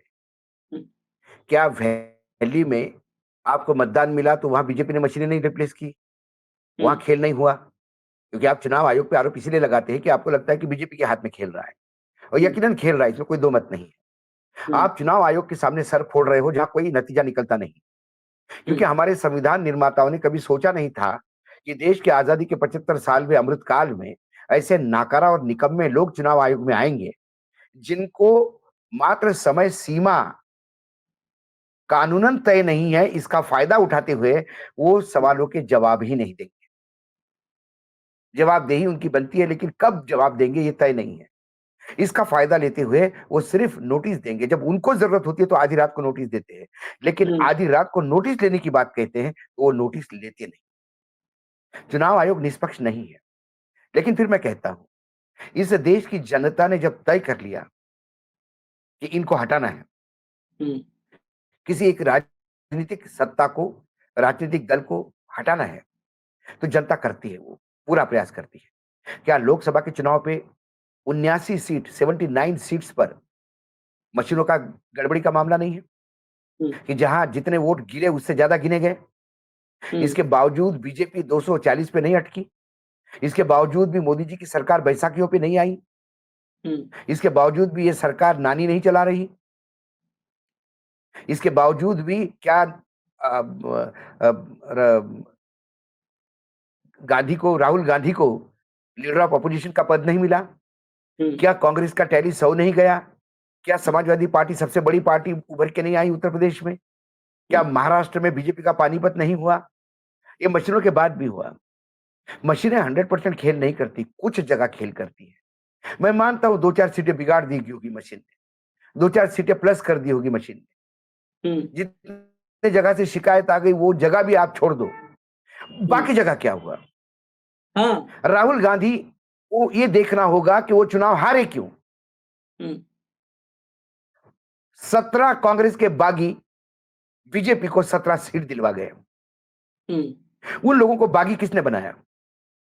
एक उम्मीदवार 5 साल तक कॉन्स्टिट्यूएंसी में काम करता है, 5 साल तक अपने पार्टी की जय जयकार करता है, 5 साल तक मेहनत करता है, और उसे पता है जात बिरादरी सभी इक्वेशन में मैं फिट बैठता हूं या मैं फिट बैठती हूं, और जब टिकट बंटवारे का समय आता है तो जनरल सेक्रेटरी ऑर्गेनाइजेशन दिमाग से नहीं दिल की बात सुनते हैं। फिर कोई अपनी महिला मित्र है तो उसको भेज देते हैं, उसका डिपॉजिट जब्त हो जाता है। जो आपके जितने भी विद्रोही थे, जो 17 सीटों पे विद्रोही थे, वो किस पोजीशन पे है आज? नंबर 2 पोजीशन पे है। इसका मतलब यह है कि वो चुनाव जीतने लायक उम्मीदवार थे। लायक उम्मीदवारों को किस नालायक ने रिजेक्ट किया, यह ढूंढना जरूरी है कि मशीन के लिए रोना जरूरी है।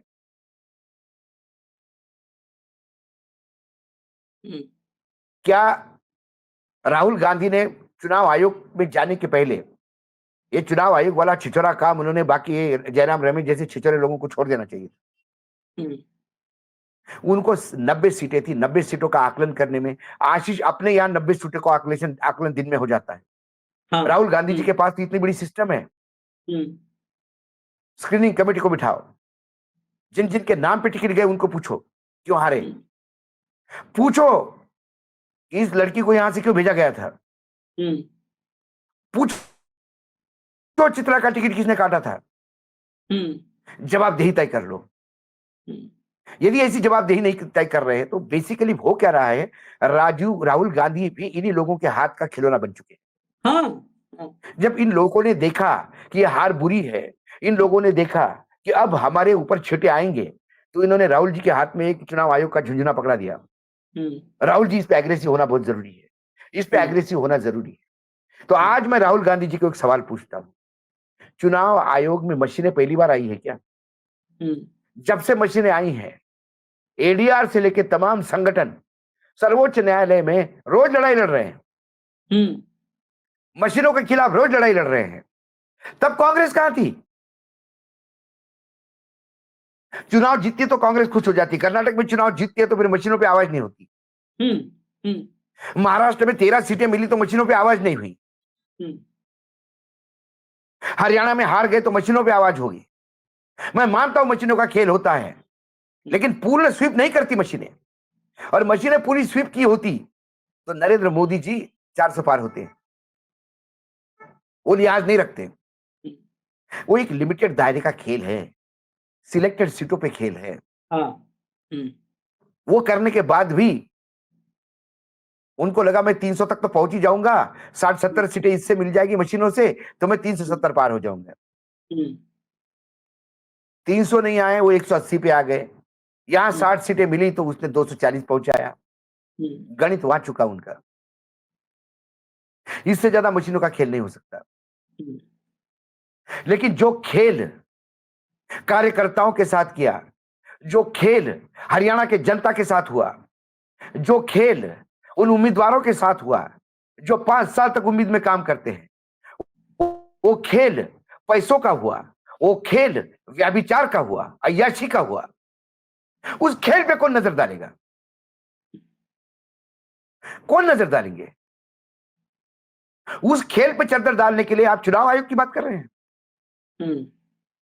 हरियाणा की जनता, सबसे ज्यादा नुकसान आज किसी का हुआ तो हरियाणा की जनता का हुआ है। मोदी जी भले ही कहे, बीजेपी भले ही कहे कि जनता ने हमें समर्थन दिया, अरे तुम्हारे 9 मंत्री 11 में से हारे हैं, पूरा मंत्रिमंडल रिजेक्ट किया है आपका, या आपको रिजेक्ट किया है उन्होंने। 1-2 नहीं, 9 के 9 मंत्री हारे हैं। नहीं, एक खाली 1 सेकंड, जो 2 जीते हैं उन पर भी आप एक इंफॉर्मेशन इसी समय सामने लाते हैं। 2 जीते हैं, उस पर एक जिसकी आप चर्चा कर रहे हैं ना, केसी वेणुगोपाल वाली सीट, वहां से मूलचंद एक मंत्री जीता है वहां पर। इसीलिए वो शारदा राठौर, पराग शर्मा और राव राम कुमार के लड़ाई में एक मंत्री वहां पर जीत गया। वो मंत्री भी कैसे जीते हैं? दूसरा मंत्री जो जीता है महिपाल ढांढा पानीपत ग्रामीण से, वहां पर कुंडू को, सचिन कुंडू को दे दिया था टिकट। वहां पर भी बावरिया का और किसका खेल था। और वहां पर विजय जैन जो निर्दलीय लड़ा, जो टिकट का दावेदार था, विजय जैन और कुंडू दोनों को करीब करीब बराबर वोट मिल गए और महिपाल ढांढा की सीट निकली। तो वो भी सुपड़ा साफ होता है, एक भी मंत्री नहीं जीतता। तो इसके मायने हैं कि ये दोनों कांग्रेसियों ने जितवाए हैं। हाँ, जितवाया। सबसे पहले राहुल गांधी को अपने पार्टी के अंदर बीजेपी के जो स्लीपर सेल एजेंट बैठे उनका सुपड़ा साफ करना होगा। जो स्वार्थी बैठे हैं उनको नकेल डालनी होगी। जिनके लिए अपना स्वार्थ, पैसा, अय्याशी ये सर्वप्रथम है, पार्टी बाद में है, देश उसके बाद में है, उस पर नकेल डालनी होगी। आप अपने गलतियों पे तो कुछ बोल नहीं रहे हैं और आप लगातार चुनाव आयोग पे बोल रहे हैं। हाँ, आपने तो कहा कि मेरे कर्मठ कार्यकर्ताओं ने जो मेहनत की, अथाह मेहनत की साहब, बहुत मेहनत की। राहुल गांधी के रोड शो में और रैली में लाखों के तादाद में लोग आए। वो सिर्फ कार्यकर्ता नहीं थे, वो हरियाणा की वो जनता थी जिन्होंने आशा का द्वीप राहुल गांधी में देखा। जिन्होंने अपना भाग्य विधाता के रूप में राहुल गांधी को देखा, लेकिन राहुल गांधी की टीम ने उनके पीठ में छुरा घोंपा। राहुल गांधी की टीम ने उनके साथ विश्वासघात किया। तो ये आस्तीन के सांप कब तक पालोगे? अरे कब तक आईना साफ करोगे राहुल जी? धूल तो चेहरे पे लगी हुई है, उस चेहरे को धोना जरूरी है। कल एक प्लेटफॉर्म पे 1 घंटे का शो चला आशीष, और लगातार न्यूज लॉन्चर में जिस हिसाब से हमने नाम लेके लोगों को सामने नंगा करने का प्रयास किया, तथ्य सामने लाने का प्रयास किया, सच्चाई सामने पाने के लिए क्या, इन अस्थिर के सांपों को बाहर निकालने का प्रयास किया।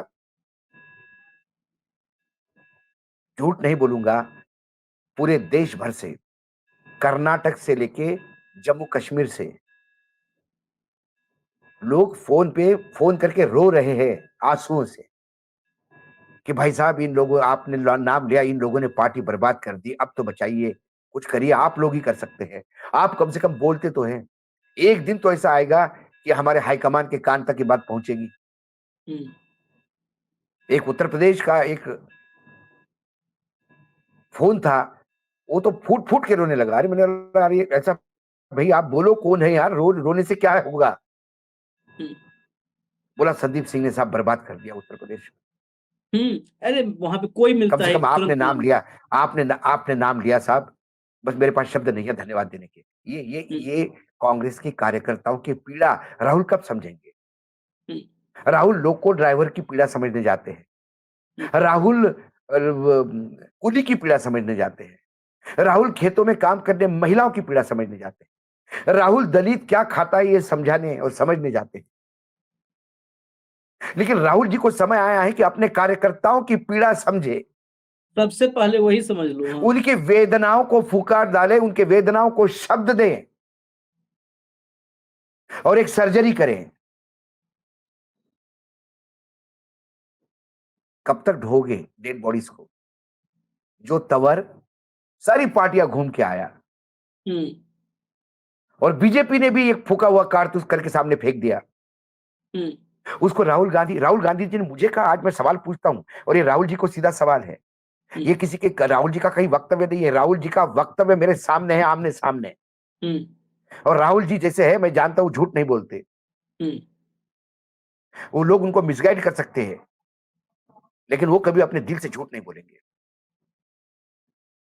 राहुल गांधी ने कहा कि ये मेरा बेसिक मानना है कि जो लोग पार्टी छोड़ के जाते हैं उन्हें वापस नहीं लाना चाहिए। राहुल गांधी ने कहा कि विनेबिलिटी के नाम पे आप किसी भ्रष्ट को टिकट दे सकते हो, वो उस सीट से तो चुनाव जीत लेगा, लेकिन आपकी 10 सीटें खराब कर देगा, क्योंकि एक भ्रष्टाचारी आपके साथ है तो आपके चेहरे पे कालिक लगती है। राहुल गांधी अपने शब्द क्यों खा रहे हैं? राहुल गांधी ने तंवर को क्यों स्टेज पे वेलकम किया? क्या तंवर इतना बड़ा दलित नेता था तो फिर भाजपा छोड़ती नहीं उसको? क्यों भाजपा ने हाशिए पे डाल दिया? क्या तंवर को नहीं दिया था? अशोक तंवर को पार्टी ने क्या नहीं दिया था?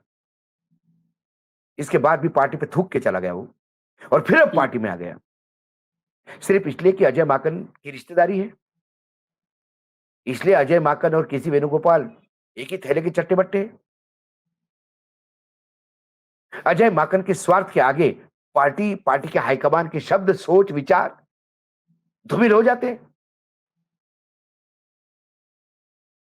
क्या सर, ये हरियाणा नहीं है, ये हरियाणा छोटा राज्य नहीं है। लोगों को लग रहा होगा कि ये हरियाणा हार गए तो बौखला गए, सवाल हरियाणा का नहीं है आशीष। बुढ़िया मरने का डर नहीं है, डर इस बात का है कि मौत ने घर देख लिया, रास्ता घर देख रहा।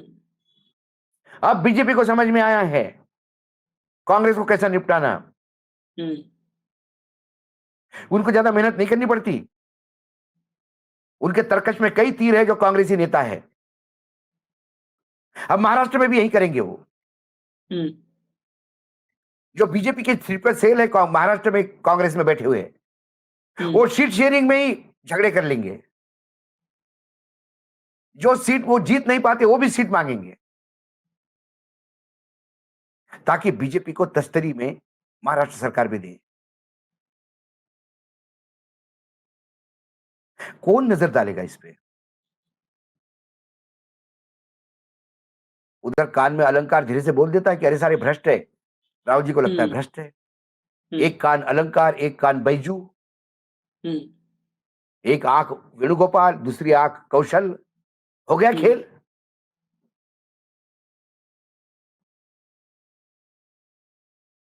एक कॉन्स्टिट्यूंसी में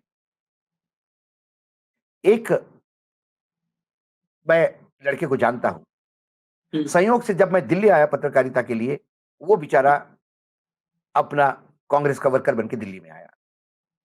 हम साथ में बरसाती में रहे। हम्म बहुत अच्छा मित्र है मेरा। हम्म वो पार्टी में काम करता रहा, पार्टी में राइज भी हुआ, कभी कहीं इंचार्ज बन के जाता था, कहीं क्या जनता था।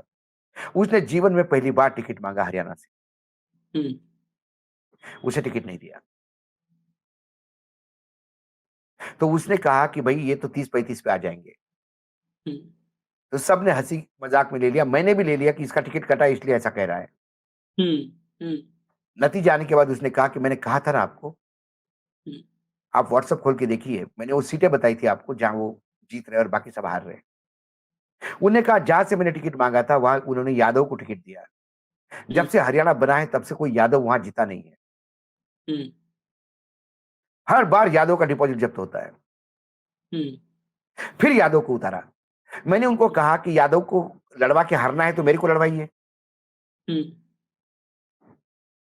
मुझे लड़ाइए। हारना ही है तो मैं, मुझे हारने दीजिए, लेकिन चांस तो दीजिए। उसने कहा था मैंने 5 साल मेहनत की, मैंने इतनी सारी व्यवस्था कर रखी थी कि जेजेपी से लेके तमाम लोगों को मैंने सेट करके रखा था। और उन्होंने कहा था कि भाई तुम लड़ोगे तो हम, तुम जो कहोगे वो उम्मीदवार देंगे। तुम्हारे हमारे संबंध बहुत पुराने हैं, क्योंकि वो सभी जगह उसके संबंध अच्छे हैं। हम्म वो सीट 100% आती, लेकिन नहीं आने दी, क्योंकि ना वो पैसा देता है, ना इनके लॉबी में है। 3 सीटें 100 करोड़ रुपए में गई हैं। 3 सीटें, 3 सीट 100 करोड़ रुपए। सब बताऊंगा मैं दर्शकों को आज, तुम्हारे किसके बिहाफ पे आशीष। किसके खाते आज किसके पहली खाते बार में गई? तुम्हें कांग्रेस ने 3 सीटें खरीद ली, कांग्रेस से बिकवाई टिकट, और वो हम्म बीजेपी जीत गई तीनों जगह। हम्म वो जीत नहीं थी। हम्म अब मैं तुम्हारे बगैर पूछे, हम्म तुम्हारे परमिशन से एक ऐलान करना चाहता हूं।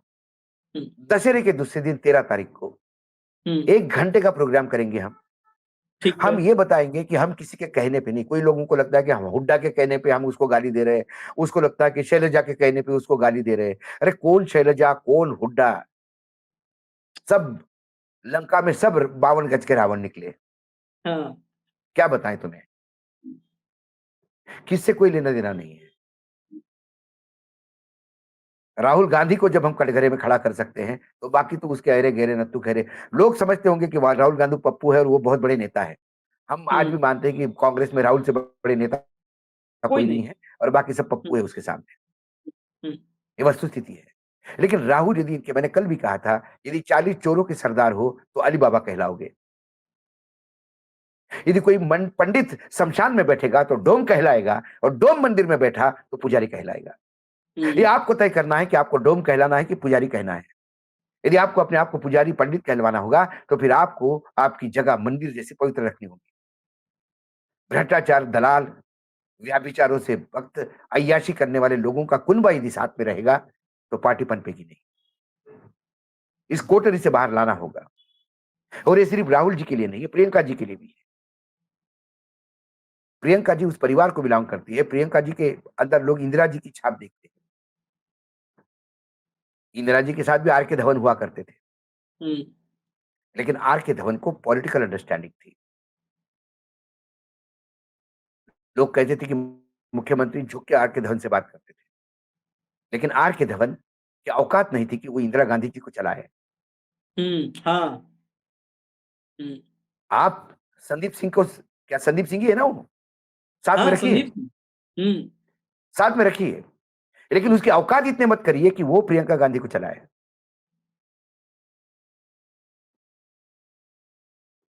नहीं, तो ये ये बाबू। ये हम्म तो आपको देखना क्या है? सबसे पहले देखना क्या है कि हम हारे कैसे। 4 जगहों से मशीन की कंप्लेंट आ गई। जयराम रमेश ने तुरंत कह दिया मशीन, मशीन, मशीन, मशीन। हम्म, हम्म, जयराम रमेश ने मशीन का आलाप लिया कि उसका आलाप से लंबा आलाप खेड़ा साहब ने लगा दिया। हम्म, सब तत्वरू में चले गए वो मशीन मशीन करते हुए। अब राहुल को कह रहे कि आप भी आवाज लगा दो साहब, मशीन मशीन। हम्म। मशीन अपनी जगह पे। नहीं, और मशीन की लड़ाई लड़नी है सबसे पहले तो ये मशीन देखिए, की। हाँ, सबसे पहले नहीं नहीं मशीन की लड़ाई एक अलग लड़ाई है, हाँ, लेकिन इस हार का मंथन करना जरूरी है। हम्म, सीट बाय सीट मार्क करना जरूरी है। हाँ, शैलजा को पूछा जाए कि बहन जी आपने चित्रा का टिकट अपोज क्यों किया, बताइए। हम्म, और यदि आपको आपके क्षेत्र का आकलन नहीं है तो आप अपने हम्म, क्षेत्र के नेता कैसे। हम्म, आपको तो संसद बनने का भी अधिकार नहीं। हुड्डा जी आपने 72 टिकट लिए, हाँ, आप मुख्यमंत्री बनने के दावेदार, आप कहते कि रिटायर्ड नहीं और टायर्ड नहीं है। हम्म, आप टायर्ड नहीं है तो इन 17 को नीचे क्यों नहीं बिठाया, हम्म, कि इन 17 को आप ही ने छू किया था। सवाल ये भी है। हम्म, हम्म। एक एक सीट पे विश्लेषण होगा, 1 घंटे का प्रोग्राम होगा आशीष जी। दशहरे के दूसरे नहीं, ये दिन, तो। दशहरे के दिन सिमोल्लंघन होता है। हम्म, मराठे में मैं महाराष्ट्र से हूं, मराठा कहलाता हूं, छत्रपति शिवाजी महाराज का। तो दशहरे के बाद सिमोल्लंघन होता था, युद्ध की तैयारी होती थी, आक्रमण होते थे। तो दशहरे के दूसरे दिन 13 तारीख को हम 1 घंटे का प्रोग्राम करेंगे, और 1 घंटे का, या 14 तारीख को, मतलब 15 तारीख के पहले हम्म, 1 घंटे का प्रोग्राम करेंगे। 90 सीटों पे बताएंगे किसने गद्दारी की। हर गद्दार को नंगा करेंगे, क्योंकि ये कांग्रेस का सवाल नहीं है। हम्म।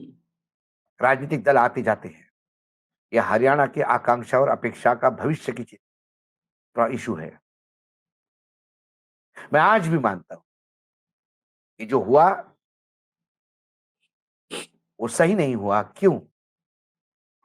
इसलिए नहीं कि मेरा विरोध है, मेरा विरोध भारतीय जनता पार्टी को नहीं है। भारतीय जनता पार्टी में सबसे ज्यादा मेरे मित्र हैं, क्योंकि सबसे ज्यादा विपक्ष में भारतीय जनता पार्टी रही है, और पत्रकार हमेशा विपक्ष का साथी होता है।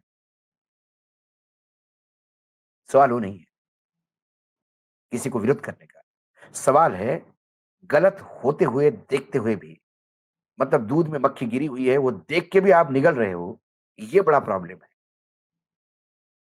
अनदेखी चली गई समझ में तो समझ में आता है, सारी दुनिया चिल्ला रही है मक्खी है, मक्खी है, मक्खी है, फिर भी आप निगल रहे हो, तो फिर ये बताना जरूरी है कि आप गलत कर रहे हैं। बिल्कुल। हमें किसी और से कोई हम तो। हमें किसी से कोई लेना देना नहीं है, हम्म। कोई लेना देना नहीं है, ना राहुल गांधी से, ना कांग्रेस, ना बीजेपी से। मेरी जवाबदेही मेरे दर्शकों के प्रति है। दर्शक अभी प्यार देते अभी हैं, मैं। दर्शक सुनते हैं। हम्म, अभी अभी एक फोन, अभी एक शुभचिंतक मित्र हैं, उनका फोन था और यही बात हुई। 2 फोन आए अभी हरियाणा से, बड़े महत्वपूर्ण। एक फोन पर ये बात आई कि अब 5 साल हरियाणा की बड़ी दुर्गति होने वाली है। वो पत्रकार भी नहीं है और नेता भी नहीं है। सोचिए, पत्रकार भी नहीं, नेता भी नहीं, लेकिन कहे अब बड़ी दुर्गति होने वाली है हरियाणा के। 5 साल जो हुआ है हरियाणा में, वो यकीन, मतलब यकीन कोई नहीं कर पा रहा। दूसरा फोन, और उस फोन पर जो आपने कहा कि हुड्डा, शैलजा, सुरजेवाला और से लेकर के और राहुल गांधी तक, सबके नेता राहुल गांधी तक, हमारे लिए सब बराबर। क्योंकि एक सवाल था कि जो है आपकी मतलब जो आप लपेटते हैं किसी को भी, बिल्कुल रगड़ देते हैं, उसमें ऐसा तो नहीं कि कोई बच जाएगा या कोई बच जा रहा है या किसी के इशारे पर। हमने कहा नहीं, ना ना। व्यक्तिगत एजेंडा कोई नहीं। देखिए मैं आशीष में बताता हूँ, लोकसभा चुनाव के समय हम्म, शैलजा जी सिरसा से चुनाव लड़ रही थी। हाँ, शैलजा जी ने मेरा नाम सुना होगा, मैंने उनका नाम सुना होगा, लेकिन शैलजा जी से कभी नमस्ते चमत्कार हुआ होगा, लेकिन मेरी बातचीत भी नहीं थी। हम्म, लेकिन शैलजा जी के कुछ लोग चाहते थे कि मेरा एक संविधान के ऊपर एक भाषण हो उनके क्षेत्र हम्म, में। हम्म, तब शैलजा जी ने रिजर्वेशन दिया था कि अरे वो शायद सुरजेवाला के खिलाफ बोलती है, इसलिए मुझे सुरजेवाला के ग्रुप में समझ के मेरे खिलाफ होंगे तो वो नहीं आएंगे। जब मुझे किसी ने कहा कि एक अखबार के संपादक का फोन आया कि आप क्या यहाँ आके संविधान को इशू को लेके एक बातचीत हो सकती है, मैंने क्यों नहीं। उसके बाद उनका फोन आया मुझे कि अशोक जी आप आए, धन्यवाद। मैंने आपको किसने कहा कि मैं किसी का दुश्मन हूँ? आपने किसके कहा कि मैं सुरजेवाला का दुश्मन हूँ? हम्म, सुरजेवाला व्यक्ति से मुझे कोई लेना देना नहीं है। उसके अंदर जो प्रवृत्ति है उसका विरोध है। उस आदमी ने मीडिया सेल का इंचार्ज या मीडिया जनरल सेक्रेटरी मीडिया होते हुए राहुल गांधी और पूरे कांग्रेस को बदनाम करने का जो बीड़ा उठाया था। उनके व्यक्तित्व में ऐसे कुछ अवगुण हैं जिसके चलते कई लोग उत्पीड़ित होते हैं। हम्म, मैं जब कर्नाटक घूमा तो कर्नाटक की कई जगह, अब अगली बार यदि उनके मित्र का आपके पास फोन आया, आप मेरी बात करवा दीजिए। मैं उन तमाम जगहों का, उन महिला नेताओं का मैं बात करवाऊंगा इनसे, हम्म, ये कितने उत्पीड़ित थे वो। हम्म, तो इस चीज के लिए कम से कम न्यूज लॉन्चर पे माफी नहीं, कोई नहीं, एजेंडा नहीं। वेणुगोपाल जी मैं से मैं मिला नहीं व्यक्तिगत रूप से कभी, मैं हाँ, बताऊं तुम्हें। हाँ, हाँ, और जो व्यक्तिगत रूप से मुझे लोग जानते हैं, हम्म, उन लोगों को भी समझ में नहीं आता कि अब हमको क्यों बोला। हम्म, महाराष्ट्र में अध्यक्ष होते हुए महाराष्ट्र के कांग्रेस के 12 बजाने वाले माणिकराव ठाकरे को मैंने महाराष्ट्र का दुर्भाग्य कहा था। हम्म, हम्म, हम्म, लेकिन तेलंगाना में 1 साल मेहनत करके उस आदमी ने रिजल्ट दिए, तो उसको सैल्यूट भी करना होगा। हाँ, कोई विरोध नहीं, कोई डील नहीं। नहीं, 1 घंटे फिर वो के चुनाव लड़ कार्यक्रम रहे, में अभी फिर वो चुनाव लड़ने का प्रयास कर रहे हैं। हाँ, हाँ, फिर मैंने कहा किसी प्रोग्राम में, मराठी प्रोग्राम में, हम्म, कि अब माणिकराव ठाकरे ने चुनाव लड़ना नहीं चाहिए, बहुत हम्म, हो गया, कितनी बार हारोगे, हम्म, हम्म, और बेइज्जती मत करो। हम्म, तो ये कोई प्रेम या स्नेह नहीं है, ये आकलन है। विश्लेषक की तौर पे जो दिखता है वो देखता हूं। मेरी पत्रकारिता नारद वाली पत्रकारिता नहीं है, जो इधर की बात उधर बताऊं, उधर की बात इधर बताऊं। मेरी पत्रकारिता महाभारत के संजय जैसी है, जो दिखता है वही बताऊंगा, चाहे सुनने वाले के लिए वो असहज हो, हाँ, मीठा हो, कड़वा हो, मुझे सुनाने में तकलीफ होती हो या अच्छा लगता हो। मैं एक व्यक्ति हूं, इंसान हूं, कंप्यूटर नहीं। मेरे भी व्यक्तिगत संबंध होते हैं। जब अपने व्यक्तिगत जिनके साथ अपने अच्छे संबंध है उनके बारे में जब आप बुरा बोलते हो या उनके उनके कुछ चीजों को बाहर लाते हो, संबंध बिगड़ते हैं, पीड़ा होती है, बोलचाल बंद हो जाती है। लेकिन फिर कोई पीले चावल लेके नहीं आया था कि पत्रकारिता में आ जाओ। हम्म, मार्केटिंग करता, झूठी बोलना होता तो, और उससे ज्यादा झूठ बोलना होता तो राजनीति ज्वाइन करता, हम्म, जहां सच्चाई को जगह नहीं है। तो इसलिए ये राहुल गांधी ये नौटंकी बंद करें, ये मेरा एक विशेष अनुरोध है उनसे। हम्म, वो एक अच्छे नेता है, पढ़े लिखे नेता है, दिल से बात करने वाले नेता है, बिना छल कपट के नेता है। हाँ, सबसे बड़ी बात ये है। आज के डेट में मिसफिट राजनीतिज्ञ है, या इस राजनीति के दलदल में एक खिली हुई आशा की रोशनी है। उस व्यक्ति के व्यक्तिगत रूप का मैं ये आकलन करता हूं, लेकिन फिर सब कुछ जानते हुए भी गलतियां होती रहे तो फिर माफी, उसके लिए गलती तो उनकी है। सबसे महत्वपूर्ण यही है। और बाकी ये जो है कॉमेडी शो कि राजीव कुमार के पास जाओगे, इससे अच्छा बुलाओ ना हुड्डा को, शैलजा को, रणदीप सुरजेवाला को, दीपक बावरिया को, केसी वेणुगोपाल को, अशोक गहलोत को, कमलनाथ को, भूपेश बघेल को। ये फ्रेंचाइजी वाले कब तक दिल्ली हाई कमान से माल लेके जाएंगे और बेच बाच करके हाथ झाड़ करके किनारे खड़े हो जाएंगे। सत्ता में आज भी हुड्डा को, शैलजा को, रणदीप सुरजेवाला को किसी को फर्क नहीं है कि कांग्रेस हार गई है। ये मैं बता रहा हूं, किसी को फर्क नहीं है। इन्हें पार्टी चाहिए, पार्टी इनकी मुट्ठी में होनी चाहिए, इनकी स्टेट में, मतलब इनके हाथ में, इनके दरवाजे पर बंधी हुई बकरी जैसे जब चाहे तो आशिक हलाल जी, करें। पार्टी हाथ में रहे इसका भी मैं विरोध नहीं करता। क्षेत्रीय क्षेत्र है वो पार्टी हाथ में रखो, लेकिन फिर पार्टी हाथ में प्रदेश हित के लिए रखो, पार्टी हित के लिए रखो, देश हित के लिए रखो, खुद के स्वार्थ के लिए मत रखो। नहीं, खुद के अपने स्वार्थ के लिए दामाद के लिए मत रखो, राजनीति अपने दामादों के लिए मत करो, राजनीति अपने अय्याशियों के लिए मत करो, राजनीति अपनी तिजोरी भरने के लिए मत करो। इन्हें कोई फर्क नहीं है हारने से। किसी का बेटा जीत गया, किसी का रिश्तेदार जीत गया, विधायक विधानसभा में बैठेंगे, विधायक बने रहेंगे। खैर, चलते चलते राहुल गांधी के लिए राहुल गांधी के एक मित्र की एक क्लिप सुनवा देते हैं। इसलिए इस कॉमेडी शो से बाहर हो जाइए राहुल जी। आपके मित्र, और बहुत आलोचना मैंने की है अखिलेश यादव की, उनकी मैच्योरिटी की, उनके इर्द गिर्द जो एक सर्कल है उसकी, लेकिन उससे बाहर निकलता हुआ जब नेता नजर आता है तो हम जरूर तारीफ करते हैं। जब बाहर निकलता, अखिलेश यादव ने सदन में क्या कहा था जरा सुन लीजिए। जब मशीन की बात होती है सुन लीजिए, अगर आपको रहना है तो फिर एक रास्ते पे रहिए, मीठा मीठा गप कड़वा कड़वा थूर नहीं चलेगा। सुनिए। अध्यक्ष महोदय, ईवीएम पे मुझे कल भी भरोसा नहीं था, आज भी नहीं भरोसा। मैं 80 के 80 सीट जीत जाऊं तब भी नहीं भरोसा। और मैंने अपने चुनाव में कहा था अध्यक्ष महोदय, ईवीएम से जीत करके ईवीएम हटाने का काम करेंगे। न ईवीएम का मुद्दा मरा है, न जाएगा खत्म। जब तक ईवीएम नहीं हटेगी हम समाजवादी लोग उस बात पर अड़ग रहेंगे। सुना भाऊ ने, 80 के 80 जीत जाएंगे तो भी हमें भरोसा नहीं है, हम उसी मशीन से जीत के आएंगे और उसको हटाएंगे। ये आज तक तो कभी नहीं बोला किसी कांग्रेस के नेता ने, किसी ने नहीं बोला कि नहीं हम सब जीत जाएंगे तब भी इस पर विश्वास है, हटाएंगे।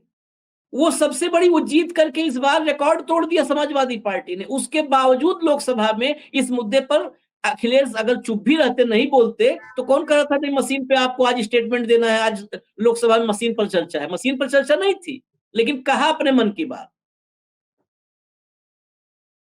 इसलिए ये सर्कस, ये कॉमेडी शो, ये बंद करिए। अगर आपको लड़ना है तो एक फोर्स, एक ब्रिगेड, एक मोर्चा परमानेंट उधर खुला रहे, और दूसरी तरफ जरा एक ऑपरेशन थिएटर बनवाइए एआईसीसी में, और एक एक करके बुलाइए और सर्जरी करिए, बड़ी सर्जरी करिए। और मैं ये यकीनन बताऊं कि इनकी सर्जरी करने में आपका भी हाथ पांव कटेगा, क्योंकि ये सर्जिकल ब्लेड उल्टा भी चला देंगे। ये सब पेशेंट ऐसे हैं, ये सर्जिकल ब्लेड आपसे छीनेंगे, आप पे चलाएंगे। लेकिन अगर ये सर्जरी आप नहीं करेंगे तो आपको पता भी नहीं चलेगा, ये आपके हाथ पांव सब काट देंगे उस सर्जिकल ब्लेड से। आपके पांव के नीचे की जमीन सरकती जाएगी। आप दिन रात चलोगे। एक कहावत है, 9 दिन चले 2.5 कोस। एक गांव की कहावत है उत्तर प्रदेश में, 9 दिन चले 2.5 कोस। आप अक्सर चलते हैं, पदयात्रा करते हैं, मिलते जुलते हैं, इसलिए कहावत कह दी कि एक आदमी 9 दिन तक चला। 9 दिन चलने के बाद पूछा कितना दूर चले हो, तो पता चला 2.5 कोस चला था। तो आप चलते जाओगे, और बिल्कुल जब तक आपकी ये टीम रहेगी तब तक आप समझ लो कि आप ट्रेडमिल पर चल रहे हो। आप ट्रेडमिल पर चल रहे हो इस टीम के साथ। आप दिन रात चलोगे, लेकिन जहां हो वहीं पर रहोगे। और थोड़ा सा अगर चूक गए ट्रेडमिल पर तो क्या होता है, आदमी गिरता है, नाक भी फूट जाती है। तो बिल्कुल ट्रेडमिल पर, इस टीम के साथ आप ट्रेडमिल पर चल रहे हो, एक चूक में नाक भी फूट जाएगी, गिर भी जाओगे आप। तो इस टीम को हटाओ ताकि आप जब चलो तो दूरी तय होती नजर आए। इजाजत दीजिए, 1 घंटे का शो का ऐलान भाव ने कर दिया है 15 तारीख से पहले। 1 घंटा, और फिर एक एक परत खोलेंगे एक एक सीट की। इजाजत दीजिए, कल दोपहर फिर मिलेंगे मिड डे मुद्दा विद अशोक वानखेड़े में। नमस्कार।